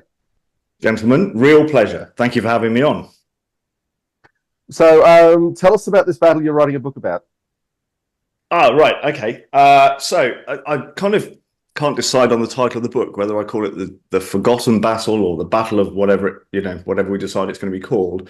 But essentially, listeners will know that 1918 was the final year of the First World War, that there was a role to play for tanks in that final year, and that probably the Australians, alongside the Canadians, dealt one of the hardest punches right in the middle of German Second Army in and around the Somme Valley. But this battle has been somewhat forgotten to history, partly, I think, because the British saw it as an Australian battle, and criticism of British generals at the time meant that they weren't that keen on talking about Australian general successes. This is a General Monash battle. And the Australians saw it as an Australian battle until they started digging into it and realised that actually half the troops were British, the tanks were crewed by British, what was normally the Australian air squadron wasn't available that day, so it was British Air as well. So it became a bit muddy, and as a result, I think the combination of those political reasons and also that events moved on fairly rapidly after that, the battle has been forgotten. But now we're talking about the Battle of Plateau Wood at the end of August 1918. Yeah, that's right, Rob. Sometimes it's called Plateau Wood, sometimes it's called Chouignol Valley, sometimes it's called Chouigné Valley, because the two villages ridiculously closely named, bloody French. And sometimes it's called Eurleville Woods, sometimes it's called Eurleville, and sometimes it's just described as east of Proyart or before Peronne. So it suffers from a lack of clear nomenclature, and that's partly because the British decided what battles were called sometime after the war, and it sort of slipped through the net. So officially, it's the third Battle of the Somme, Battle of Albert, but Albert is way north of the river. And the key thing about this battle is that the Somme at this point, from Amiens to Saint-Quentin, runs west-east or east-west on an almost horizontal plane. And then somewhere sort of 10 miles east of Eurleville, it takes a 90-degree southerly turn. And the Germans, Ludendorff himself, the German commander, said, look, we don't want to be pushed over that southerly turn of the Somme. We're going to hold out as long as we possibly can whilst we fortify our defences on the other side of on the other side of that Great Bend. And at the same time, the British effort moved further north, but Monash, as part of the commander of the Australian Corps, thought, well, hang on a minute, I can sense that the Germans are in trouble here. Maybe if I just give them one hard shove, I can, in fact, find myself on the west bank of that turn of the Somme and make things really difficult for the Second Army at that time of the war. So that's indeed exactly what he decided to do. And listeners who are aware of the Battle of Hamel in 4th of July will know that Monash had a thing about saving lives, good on him. And he also, as an engineer, really liked using machines. And there's a wider debate at this time in the sort of senior political and general circles about whether wars should be won by meat or machines. Rawlinson, commander of 4th Army, under whom Monash's Australian Corps is serving, initially is a skeptic about machines. But after Hamel, the Australian success there kind of won him over. And so at Hamel, 4th of July, 1918, 60 tanks, a couple of divisions of Australian troops, with a few companies of Americans, 4th of July, first time Americans had ever fought under foreign generalship, went in on a 90-minute plan. Monash had this 90-minute plan, and it was essentially the first proper tactical combined arms operation of the First World War, by which I mean he had aerial resupply of forward line troops. You had artillery using aircraft as spotters. You had tanks, you had infantry, trench mortars, rifle grenades, and bayonets. He decided the battle would last 90 minutes. All objectives were achieved in 93 minutes. And I think Monash was probably slightly annoyed by that 3 minute. No, he would have been very annoyed. And Rawlinson, your commander of Fourth Army, was completely won over. At this point now, there's a pause. And there's some sort of regrouping happens. Haig looks at his map and says, hang on a minute, German spring offensive pushed themselves a little bit too close to Amiens for our liking. And Amiens is this great logistical hub of rail and road, really crucial to the Allies. The Germans were checked in the spring by the Australians at Villers-Bretonneux. And Villers-Bretonneux is on this horizontal Roman road that runs directly underneath that west-east span of the Somme we were talking about earlier. And so they say, right, let's do Hamel again, but on a much grander scale. And initially, the Battle of Amiens, 8th of August 18, is designed as just a big raid. But 600 armoured vehicles of various different descriptions, the entire unified Australian Corps, first time the Australian Corps had fought as a unified unit on the Western Front, Canadian cousins, and some British divisions, 19 divisions of the BEF, hit the Germans so hard that Ludendorff described it fairly famously as the Black Day of the German army. 30,000 Germans. Australians know that very well, but yeah. Yeah, there you go. So this is the thing. So this is the kind of big brother of Eurleville. So this is kind of important because, so if you imagine Hamel as the dry run, Amiens as the big monster hit, Amiens kind of peters out after a couple of 3 days. It turns out that Edwardian machines aren't great at being pushed really hard for day after day after day into battle. And so those sort of 600 armoured vehicles start to dwindle down to the really low hundreds by about the 12th, 13th of August. And so they call it quits and say, right, that'll do. Marshal Foch is like, come on, push on more. The Canadians say to Haig, look, we are done. And Monash says, yeah, we've just got to pause here. So there's this pause. The next thing that appears in the historiography of the First World War, largely south of the Somme, is that the Australians then, screaming like bush rangers, run up Mont Saint-Quentin, take that south bend of the Somme, and that's kind of how the historiography moves on. Problem is, there's a fortnight in the middle there where there's about 12 miles of advance, which kind of gets forgotten, and it's in that Eurleville happens, and it's almost a mirror image of Hamel. So you have kind of Hamel at 60 tanks, Amiens at 600 tanks, and then Eurleville is 36 fighting tanks and a small amount of supply tanks, which are used to bring engineering material and ammunition up to the front. But the Germans have decided that they are going to hold on here. So they've reinforced with several divisions. There's 10 different German battalions in the line south of the Somme. The Australians don't really know what they're going to find. There's no kind of time for excessive reconnoitering and so forth. They're all given 36 hours notice.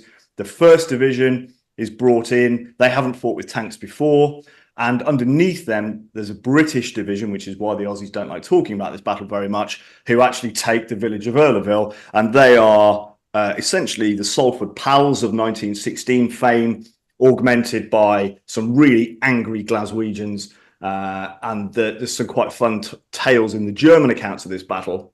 Of men in skirts running at them and stabbing them with bayonets and things, really quite gruesome. From hell. Yep. Yeah, that's exactly it. Exactly it. In fact, the German Air Force, when you look at their accounts, say we know they don't have a word for kilt in German, so it translates as short skirt. So reading the accounts of these men in short skirts advancing over there, it's quite amusing in itself.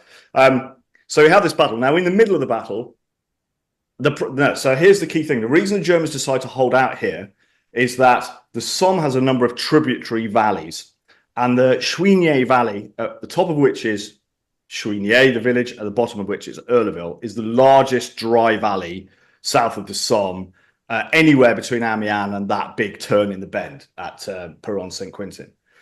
So the Germans fortify this valley. It's heavily wooded on both sides. They bring in hundreds of machine guns. There's no time to really entrench, but what they do is link up shell scrapes, deploy existing old French trench networks, whatever they can do to kind of reinforce this. And they bring forward field artillery in horizontal depression with the expectation that tanks are going to come. And they also work out that Minenwerfers or mortars fired on the horizontal are also pretty effective anti-tank weapons. That's interesting. I hadn't heard that before. Piercing. Go for it. Sorry, you've not heard. Yeah, well, this is all new. You see, this is the problem with forgetting battles. The other thing is that some experimental heavy machine guns with armour-piercing ammunition are brought forward as well, and they lay out lanes where they expect tanks to come to put anti-tank mines in. They never arrive because of the logistical problems that the Germans are experiencing at this time, but they do manage to put wild boar traps in the woods. Sort of old mechanical medieval wild boar traps in the woods. This is gruesome stuff. The key thing is that this area, by fluke of fate, is almost virgin. There are a few artillery holes knocking around. East of the valley is the old French battlefields of the Somme 1916. West of it is this great sloping plateau that runs to the dry riverbed. And that dry riverbed, by the way, in 1940, the Wehrmacht bring their tanks down said dry riverbed to take Eurleville, and there's a battle there, and that's another book. But at this time, you've got this big, long, sloping piece of ground, almost unmolested by artillery fire, and Monash says this is tank country. This is exactly what we need. We've got dwindling tank resources, but now is the time to deploy them.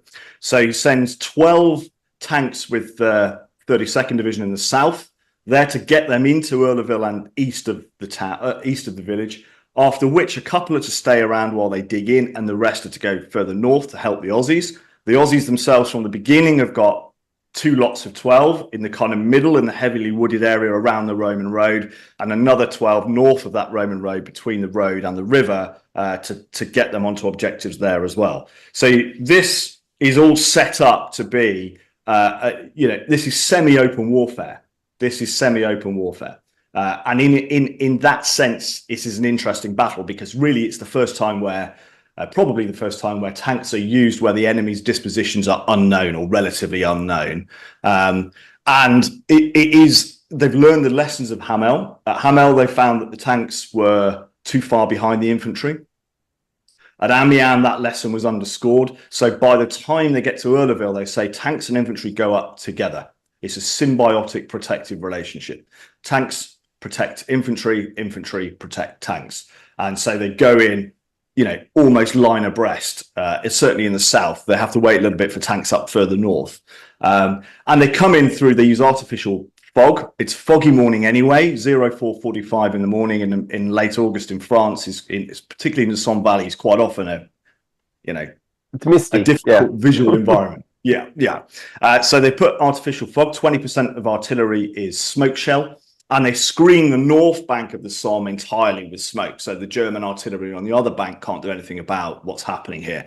It's interesting to read the tank commanders' reports afterwards saying they couldn't see what the hell they were doing. Less smoke next time, please. But the German accounts are they're on us before we even realise where they are. And, the Australians at this time in the war were known as vigorous bayonet fighters. The combination of an angry digger backed up by Glaswegians in skirts and 36 Mark V fighting tanks coming through the mist at you meant that the Germans fought pretty hard. The machine gunners were told that their machine gun rounds would penetrate the front of the tank. Turns out, not so much. So they carried on firing until they were ran over by the tanks. I mean, the tanks physically had to sort of drive over these machine gun positions, and we're talking 20 or 30 occasions of that happening. And the tanks get to the valley. Now, originally, Monash's line, his kind of first phase objective line is the middle of that dry valley, running north-south between Chouigny and Eurleville. But some of his subordinate commanders said it'd probably be a good idea if we extend that to the other side of the valley.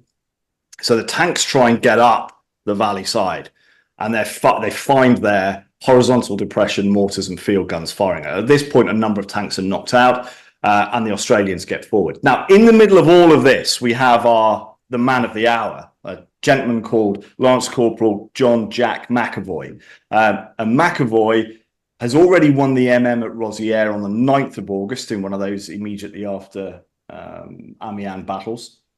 That's He's the military medal for those who don't know what an MM is. Mhm. And, Yeah, oh, so sorry. Yes. and he's an Australian, not even though he's a McAvoy, he's not the Glaswegians. That's right. Yeah, good point, Rob. Sorry. Yes, although a lot of these Australians, when you look at what the guys that died, you look at where they were born, a number of them are Scottish, but McAvoy is in fact an Australian, he's a Victorian, by which I mean in both senses of the word. He was born in the Victorian era. Just because we do have a big American audience, it's worth pointing out that Australian citizenship did not exist until the 1950s. All of these soldiers were British subjects. Absolutely right. When he signs up, in fact, it says, "What's your nationality?" And he signs to say he's a British subject. But I think he's probably a fairly proud Australian. He's from a fairly rural area, I think, a place called Jones Creek in Victoria. Now, I looked on Google Maps, and there are a number of Jones Creeks. Presumably, a number of people called Jones found creeks at some point when they were stealing Australia from the locals. So I wasn't entirely certain quite where that was, but let me just while we're on, I'm going to just bring up what I know about John. So the point of this is that during the course of the battle, the Aussies get stuck in some of these woods, and the tanks are either not there or doing something else at the time. And the important thing, as I'm sure the listeners will know, in battle is momentum, is keeping things moving forward. And McAvoy finds himself in a position where they're held up and he's got to do something about it. So he's originally slated for the Victoria Cross, which is, in modern parlance, to win the Victoria Cross in these days, you've got to almost be killed doing your act of bravery. It is very difficult to win a Victoria Cross, but McAvoy's originally recommended for it. So I think what I'll do, if it's okay with you chaps, yeah, all right. So in the middle of the whole battle area, there's these heavy woods, as I talked about, and it's absolutely crucial that they're taken because they open the door to getting into and out of this the deepest, more steep parts of this valley. So McAvoy's fighting with the 8th Battalion. The 8th Battalion originally are what in those days were called a support battalion. So the way it worked was you'd have a lead battalion that would hit the German front line. Any major obstacles that they found, in order to maintain momentum, they would go round those and leave it for the support battalions to mop up. And then you would have a reserve behind that if things started going wrong or you needed to commit more weight somewhere. So at the original battle plan, the Australian 6th AIF is the lead. They skirt round some of these machine guns and start keeping momentum. But it turns out that the Germans have got bunkers in some of these woods that nobody knew about. Also missing from the historiography, they're actually dug in under the woods in concrete bunkers. As soon as the 6th go past, they pop up, and the 8th find themselves having to deal with these redoubts behind the 6th line. During the course of that, they become held up, and at some point in this time, a gentleman called William Donovan Joint wins his Victoria Cross, which is awarded originally slated for a Distinguished Conduct Medal, which is one down, but he gets upgraded later. More on that in a moment. But so they need to take these positions out. There's not really much tank support, and our man McAvoy, who at Rosières found himself without tanks, found himself in a position where he had to fire his Lewis gun, which is a light machine gun, light by First World War standards. This is a quite crucial point. Right, these are heavy support weapons, but by this time in the war, they're being used essentially as assault rifles. The number of these Lewis guns in sections and platoons had sort of gone up exponentially throughout the course of this part of the war, and McAvoy is a Lewis gunner.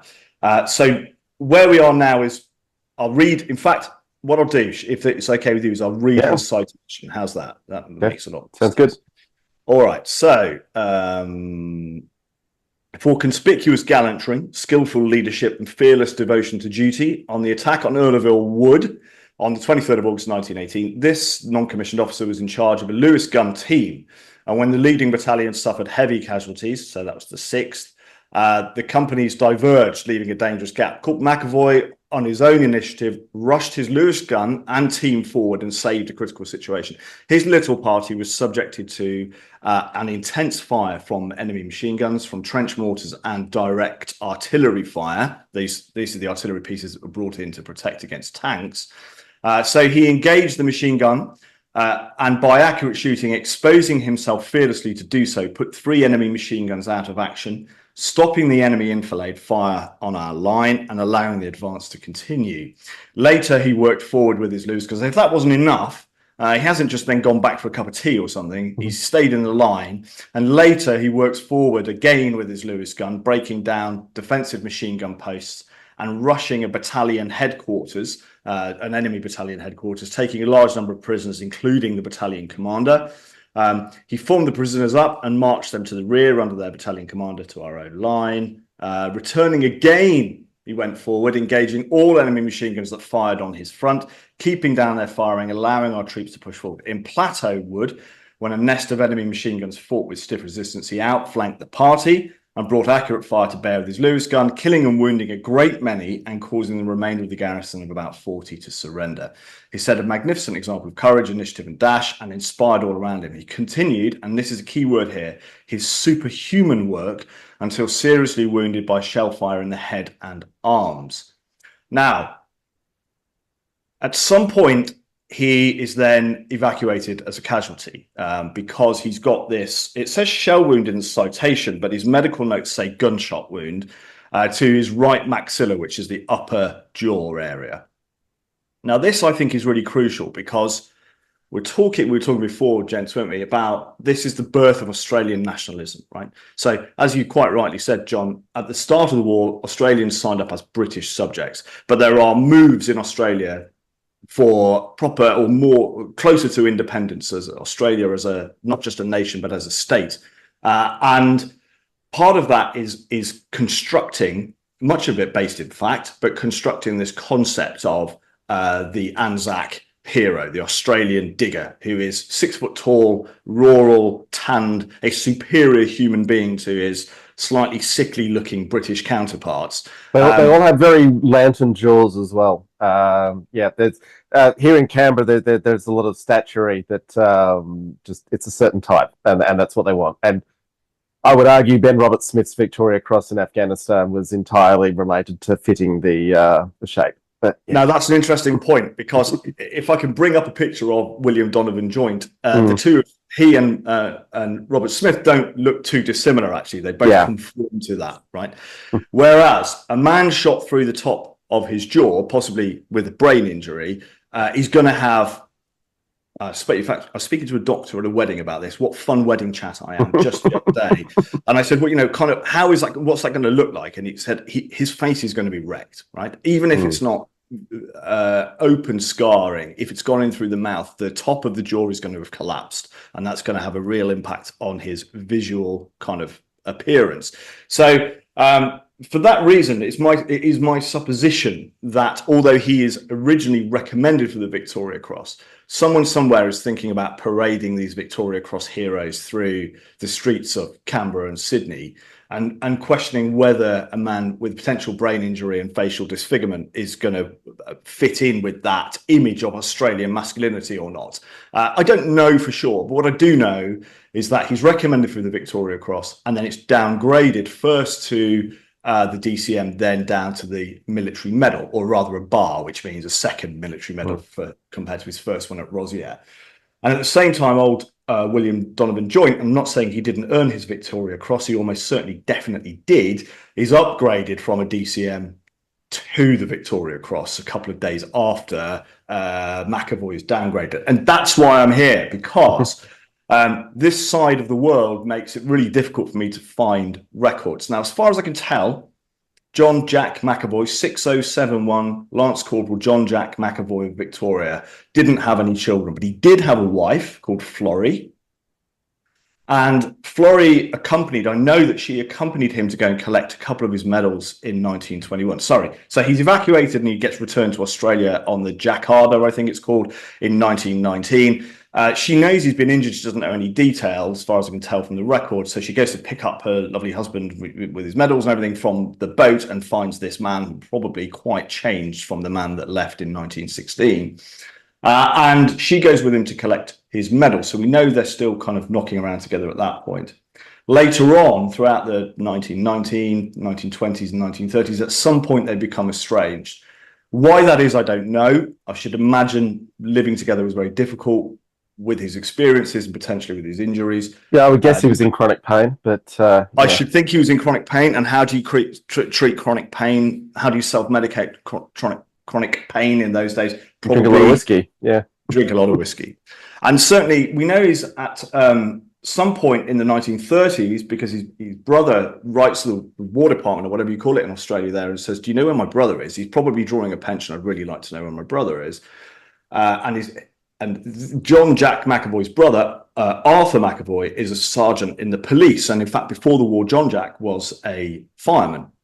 So they're a uniformed service, upstanding family. And he writes to the War Office, says, do you know where my brother is? And they say, well, the last address we had of him is at this place called Flinders Street in Sydney.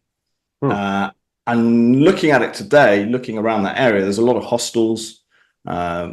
I wonder whether there's always been a lot of hostels there, whether that's the sort of place a returned veteran would hang out, you know. It's not far from Bondi Beach. You can imagine someone descending into drink and just kind of not liking themselves very much, kind of hiding out there. And then in 1939, he turns up at the War Office to collect his British Victory Medal, which hadn't been issued for whatever reason. Maybe because the war had broken out. This is November 39. Maybe he decides putting medals up might get him some sympathy or assistance, or he just wanted to go collect it. And after that, I find nothing. Can't find a death record for him. Can't find a burial for him. For me, is if there's a memory of him in the family, and it'd be through his brother Arthur McAvoy's children and grandchildren, it'll likely be of this war-injured man. Who maybe turned to drink, I don't know, who kind of was estranged and disappeared into the ether, sort of literally faded away. How and where and by whom he was buried, I don't know. And I think that's unfair, because this man, he's a hero. He should have been awarded the Victoria Cross. The injuries that blighted his life thereafter were sustained in an act of supreme heroism. And if we can, in some way, even if this is it, this podcast is it, that the name Lance Corporal John Jack McAvoy sticks in people's minds, then I feel as though we've done him a good service. But if, by some miracle, those people who want to have Monash posthumously awarded Field Marshal or whatever it is, that movement of people want to get behind John Jack McAvoy and maybe get his Victoria Cross awarded to him, or at least the family become aware of how Uncle Jack got to the condition he was in, then we will have done everybody, I think, a great service. So I appeal to your Australian listeners who may be able to help track down this man. So his brother was Sergeant Arthur McAvoy. He died, unfortunately, in 1941, 1942, quite suddenly. And he was a police officer at Willania, small outpost 500 clicks north of Victoria, sort of into the interior somewhere. And that's all we know. That's all I know. So anybody that can help, I presume they can contact you guys and they can forward that information on. Yeah, no, get in touch with us. So that's totestank@gmail.com or through our podcast website. We would love if any of the sleuths in our audience could track down more information. That would be a lot of fun for everyone and quite worthwhile. I got to say, I spent a year working at the War Memorial writing the On This Day social media posts. So I've done every Australian Victoria Cross. Read their citations and summarised them and. Reading it, it's like, there's a lot of these, taking a lot of machine gun posts, taking a lot of prisoners. He's not quite in the Sexton League, but I would definitely agree that there's a lot of other people who've been awarded Victoria Crosses who did less. So it's and we have started doing quite a bit of Australian revisionism. They gave who was it? Anyway, they finally awarded one to the Navy a couple of years ago, which was a big deal because the Royal Australian Navy had never had a Victoria Cross. No, So it's not impossible. It's not. No, it's entirely possible because the Victoria Cross for Australia is now a separate decoration awarded by Australian authorities. So they have actually started very slowly fixing some of these injustices. So yeah. It's quite interesting listening to you guys, but also there are, as you say, there's some Australian revisionist historians out there who are trying to kind of cut through the sort of nationalist hysteria of the time and really get a more accurate appraisal of how Australia fought in the First World War. And part of that is the kind of Gallipoli thing, which is massive. But the Australians lose more men after the time period that I'm talking about and before the end of the First World War than they did at Gallipoli. Like these men that I'm talking about now fought at Bullecourt, Pozières, Ypres. They were on the Somme for 2 years. These are experienced, battle-hardened soldiers. Some of them were at Gallipoli. Many, were at Gallipoli, but John Jack McAvoy was not, but he did do 2 years on the Somme. He entered France in sort of 1916. And I think part of that reappraisal of Australia in the First World War is a greater recognition of the sacrifice that was made in France, as well as the kind of Gallipoli Anzac thing going on. Yeah, look, I would say on that, the issue is obviously Anzac Day is the national holiday, so that's the big one, and then that's the story that gets told. Amongst Australians who pay attention to military history, which is not everyone by any means, the Western Front, and particularly the 100 Days at the end of the war, is quite well known. But it's this particular little battle is heading to deeper obscure territory, though. Yeah, it is quite obscure, and a lot of the source material. This is cool. You guys are going to love this, right? So I found during the 1920s, unsurprisingly, a lot of Germans didn't have much money, but what they did have was a bucket load of war stories. So you get these individual kind of, a lieutenant from a particular battalion writes the storied history of the battalion. A lot of it is absolute nonsense, but you can triangulate some facts from those. Problem is, it's in really poorly, kind of old Hochdeutsch, strange looking font. Often they were scanned in the 90s and dumped in a German archive somewhere. Really difficult to read. But AI, you can train it to read the font, can suddenly pick up whole pictures, transcribe and translate it. So I have this battle from 50 different German sources as well as the Allied sources, so it's going to be a real triangulation. And because it was one day, and it's a fairly small, we've got a 7,000-yard front here with 2 divisions up and the Germans in defence, we're going to be able to do this in a great deal of detail down to individual tanks. And the final point is that the Mark V tank in Bovington was involved in this battle. It was one of the tanks, the actual one. Yeah, so there you go. And also, in this battle, Ritter von Greim, the future head of the German Luftwaffe, this is the battle at which he claims he destroyed a tank from the air, the first air-to-ground tank destruction, but turns out not true. Not true. The tank archives don't bear it out. Which is absolutely classic of pilots claiming to have destroyed tanks that they did not. But yeah. yeah, I know. But it's interesting because I guess it kind of drove their determination that they would develop the Stuka and all that kind of thing, but it turned out not true. Anyway, Rob needs to go. So yeah. I think Rob has just disappeared, but that's okay. We need to wind up, but it's been an absolute delight talking to you, Martin. And we hope that our listeners can find us some more information on this case. It's been a real pleasure to be on the podcast. You guys are my constant companion on long journeys, and I've really enjoyed being on, and I hope I haven't taken up too much of your time. No, that's been lovely. Thank you. Thanks very much.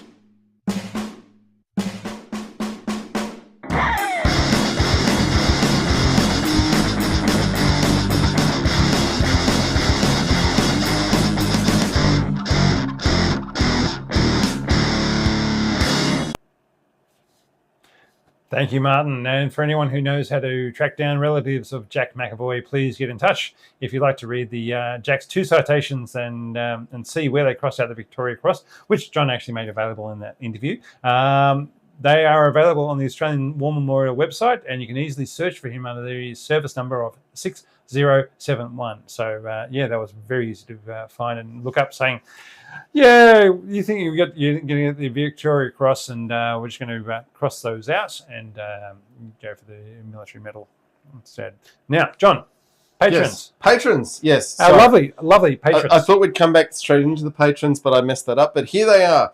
So we're going to, because they give us the money that is paid for the equipment that is making this live stream John's possible. got all sorts of new equipment that he loves to play with and works perfectly every time. Yep. Okay, so we're going to thank the patrons. So in the top tier patrons, we've got Brian Jenkins, Chris Pezet, Cornelius Weber, Ian McGuinness, Jonathan Markle, Johnny Oot, Maxi Mixed and Pear. And in our other patrons, we have Anton Gorbanov, Carter Heller, Christoph Keller, Dan Sapienza, David Mulvaney, Elliot Spicer, Floaty Burb, Guy Hook, Hans Wang, Henry Hemmed, Jay Beckman Strauss, Jamie Stokes, Late Apex, Major Mansfield, Scotch 12, Steve Matthews, Tony L, and Vikram Murthy. Thanks all. Thank you all very much. We do enormously appreciate your, chipping in and letting us do things. And the technology's actually worked really well this episode. So, yay. And for today, we have a new beer, John. Okay. Can you guess what this beer is? Anybody? No, you have not, because it is the Valhalla Golden Ale. Because, well, let's face it, I'm not going to get a Russian beer or a Soviet beer in Canberra this day and age. But where's it from? That's a good question. Now, let's see how my eyes, I'm assuming a light malt base with El Dorado. El Dorado is a hop style, a hop Ella variety, and Amarillo hops, tropical and citrus fruit character, and a refreshing dry finish. Now, before I taste it, I need to tell people I am triggered because I once bought an enormous amount of Amarillo hops, and it's a lovely hop, but once it's everything that's in your beer for 6 weeks, it's a little much. But yeah. Right. Well, you asked where it was from. It's from the Cook local shops. Where's it brewed? Australia. It's an Australian beer. It's an Australian beer. But I said, well, you know what? Valhalla. I mean, those Rus were they're all about like the Norse. They were a bit Odin-esque and so forth, and they're all a bit Viking-esque. So I thought, right, the Kievan Rus, which is the important thing to remember. It's a bit like Kosovo. The Serbs just viewed Kosovo as so integral to their national character, they ignored the fact that over 1,000 years people have moved in who had different ideas about things. Come on, John. You got another glass here. Okay. Yep. All right. Switch so I need to drink some of the Valhalla to have thoughts on it. Okay. Yep. While we are tasting the beer and getting ready for it, a lot's happened since the last episode, and one of those things it's got a skull right on the on the can. It's wow, that's a very citrusy flavour. Just give me a second to talk about this before we talk about the beer. One of the things that's happened is Joe Biden is no longer the Democratic presidential nominee. Was that only a month ago? Yeah. Wow, so much has happened since then. But the thing I really want to say is an enormous number of people have come out saying, "Oh, Joe Biden, what a great human being, what a great president. Thank you for your service." He's been in politics longer than we've been alive. Oh yeah, no, he entered the Senate before he was 29. Color television was invented. Yes. But my point that I will never go away from is he is not a great human being, because he has presided over a genocide and he had the ability to stop it and he did nothing. And you cannot tell me he is a great human being. Sorry. Okay. But let's move on. He's no Donald Trump. Trump did not kill many people when he was president. That's more due to incompetence rather than... Trump is a terrible human being, and more to the point, the terrible human beings who surround him are even worse. Trump killed less people, a very small number of people. He doesn't like killing people, and I too do not like killing people. Anyway, good for you, John. Let's move on from that. All right, Valhalla Brewing from North Geelong. Refreshing dry. That has got a dry hop nose on it. Yep. Okay. Refreshing dry finish makes this all-day smasher to conquer even the most dangerous thirst. There is no way this is an all-day beer. No. This is a one-and-done beer. I'm not saying it's a bad beer. No. I'm saying it is so floral and fragrant that you would not want to have more than one. Very fruity. It is very fruity. Fruity as hell. We've got a problem in that we're going to have to drink it before we have another beer to talk about. Well, we don't have to get onto that one. We can take our time with this, and you can always go back to your Commander's Reserve if you feel like. Yeah. Anyway, I would never make a beer like this for myself to drink. I'm not. But it has a skull with curly blonde hair right on the can. My point is, I'm not disputing the quality of its manufacture. I can discern no faults. It's just entirely not to my liking. I got to say, it's not particularly to mine, but I'm going to drink it anyway because why not? And I have had thoughts for a long time about craft beers that go over the top on the floral perfumed stuff, and that's what we got here. Yeah, floral perfume all the way. Okay. Okay, moving on to second half subjects, and trust us, we are going to get to Ukraine. But The Economist in their daily podcast that I just get on my Google Home, even though I'm no longer an Economist subscriber. I was for a number of years. But they were saying that both the Baltic countries and the UK are studying the way Hamas is defending against Israel, because the concept of fighting an overwhelming armored force with your backs to the sea is extremely interesting to them. But is Hamas actually doing very well against? Well, they've lost like 3 brigades out of their 50 brigades that they had. You know, Israel has not degraded them enormously. They're still fighting. I mean, we're still seeing a population 2 million people being genocided so that Israeli real estate speculators can build some condominiums on the sea, which is the worst reason to kill people that's ever existed. But it's happening. It's happening right now because they want to have the real estate on the sea. Yeah.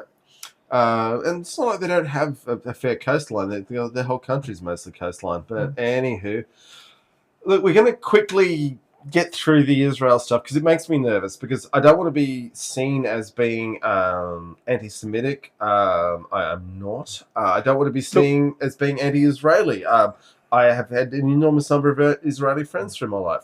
I am anti-Netanyahu. I am anti the Netanyahu government. I am anti-Zionist. Anti-genocide? I'm extremely anti-genocide.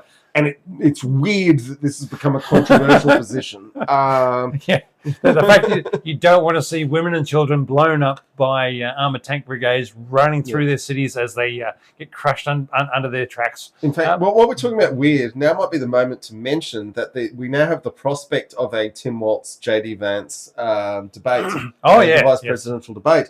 And for the first time in history, we're going to see a sergeant major and a corporal debating each other. Because Tim Walz was the first enlisted officer to be elected to Congress ever, which is a real insight into the class system.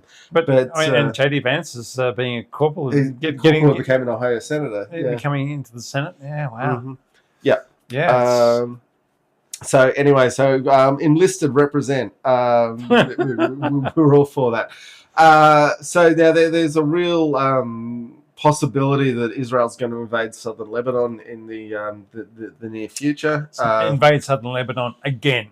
Yeah, you missed out the again part. Yeah, because they do it every now and then, and then mostly sometimes they do okay at the start, and then everything goes to hell, and sometimes it just goes badly all the way along. I just want to, this idea that Israel just owns any land that it likes the look of, because they the Jews lived in Israel back in the 2,000 years ago. I'm of Welsh descent. My name's Griffiths. People know that. I don't get to just rock up in Wales and be presented with the keys to Carnarvon Castle. Rob's put a note in here. Shadowversity, who's got some issues with the YouTube channel, but I do watch him. He does have a really good take on Carnarvon Castle. He's an Australian. He's done his tour of Carnarvon Castle and really enjoyed it. And look, it was fun and exciting. And being Australian, it was nice to watch him. But Yeah. Anyway, the point is, Netanyahu is literally said in his address to Congress that Israel has a right to all of biblical Samaria and Judea, and it's like no one has a right to anything that's in a document that was written 2,000 years ago. That it's just no longer applicable, and that's pretty much all of the West Bank. So it's just saying we're going to take all of this land that these people are living on, and we don't care where they go. And my other note I've just put in to the script was it's probably all the Romans' fault. Yeah, well, probably is. Probably is all Them or the Templars, right? And well, 2,000 years ago it was the Romans' fault. 1,000 years ago it was the Templars' fault. Now, look, we're going to get back to tanks real soon, and this is tank adjacent, so bear me out here. Netanyahu speaking to the US Congress, which just made my blood boil. He made a big point of describing Palestinians as barbarous. Now, trust the Australians here. That's us. When we tell you that calling other people's barbarians is a pitch for stealing those poor bastards' lands. It's that's just what you do. You say, "Oh, they're barbarians. They don't know what to do. They can't be trusted with it." It's not really our their real land. estate developers are the people who need to have that land Because they're the ones paying for us to be in government. Yeah. Okay. Let's talk about Ukraine now. Oh, way more tank adjacent. It's worth talking about. There's been articles about how in the last couple of months the Russians have been losing 30,000 soldiers per month. Now that's killed and casualties, but some casualties come back from recoveries. Some are just ruined for life, and a huge drain on their families for life. And just remember that they are actually people. They're people probably not without choice, and they've been forced in this situation, and it's not a good situation. Right, so we just got to remember that we can drink beer and laugh because we're on the safe side of the world, but at the end of the day, it's 30,000 people per month who are having their lives ruined. They had mothers, they had, and also the Ukrainians are suffering casualties in this conflict as well. But anyway, and the issue that's interesting is there's a view, particularly we've talked about earlier in this episode, that the Russians can't sustain their mechanical losses past 2025. They're going to run out of T-62s in the scrapyards. So the issue is, where is the line of control going to be at the time of the peace negotiation?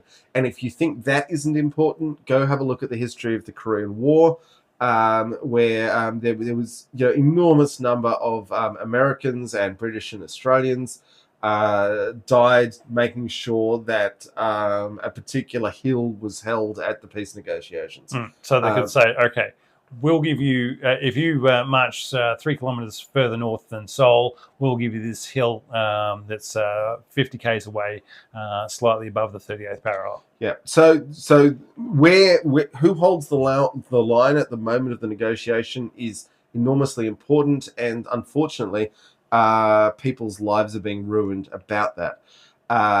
So what you're seeing in Ukraine, and I wrote this before the Kursk breakout, which we are going to get to,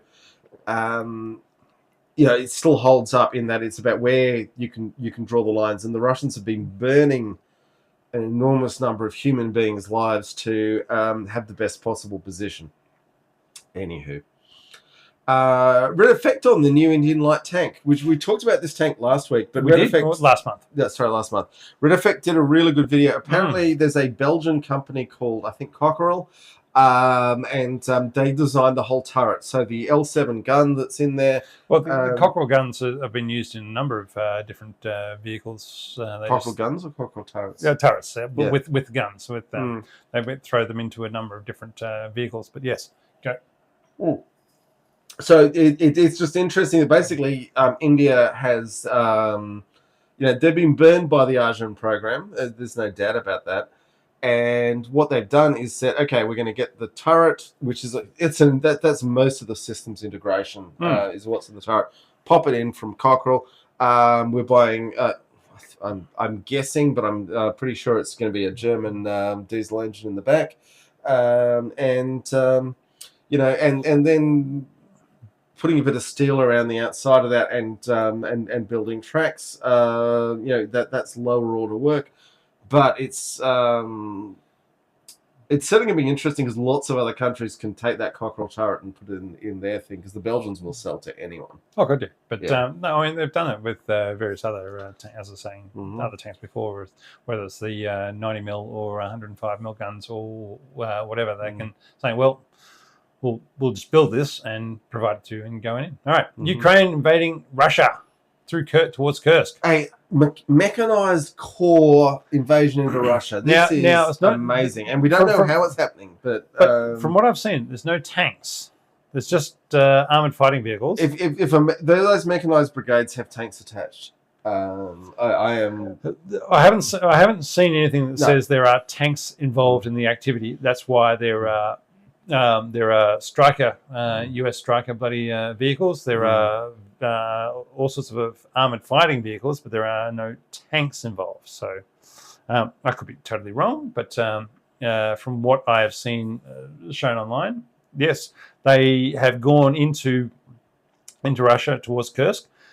What their objective is, we don't know. What outcome they're wanting to get, we don't know. But the fact is, they've done it. They've taken steps that, what I was saying probably 8 months ago, saying, well, rather than going through the minefields, how about we just go around? Yes. Which is what they've done by saying, well, you know that border line that you said we're not allowed to cross, but you're saying we are allowed to charge through these minefields.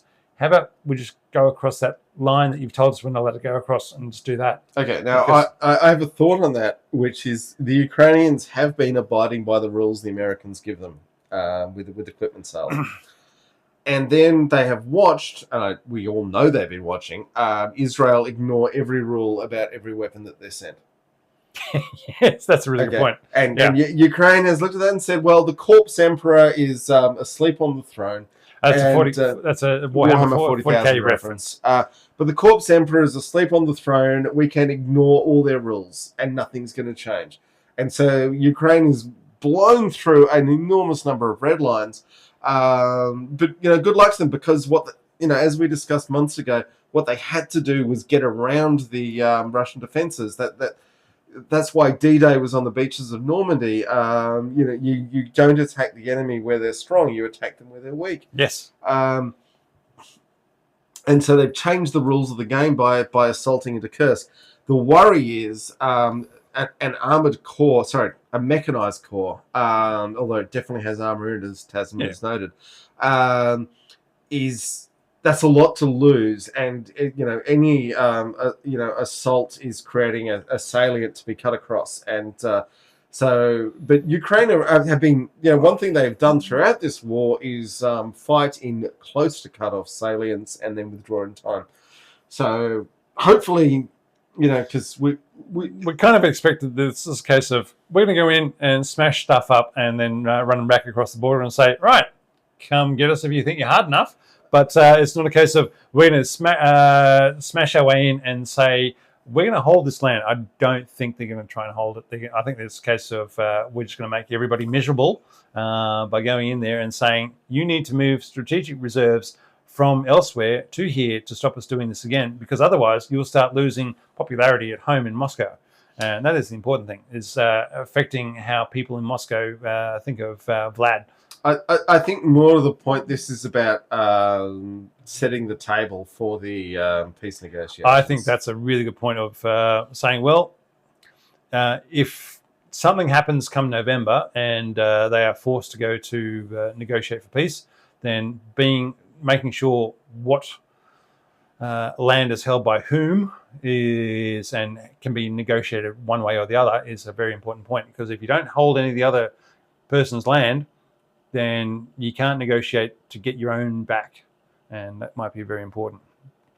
All right, and as we speak, the Russians, John, are invading New York. Yes, the Russians are invading New York. Oh my God, they're invading New York. Who would have thought it? Just like in 2008 when the Russians were invading Georgia. I remember looking up, trying to look up Georgia, and Google Maps was showing me the United States state of Georgia, but it would not show me the Republic of Georgia in the Caucasus. Or in case of Georgia, the Georgia Islands near the Falklands. There you go. Turns out You know, you don't meet too many girls called Georgia, but they're always good value. That's true. I went on a dive trip with a Georgia once. She was lovely, and I think she still works at the ANU. Anyway, but yes, the Russians are invading New York at the moment. It's a small town in the eastern Ukraine. Donetsk, I think.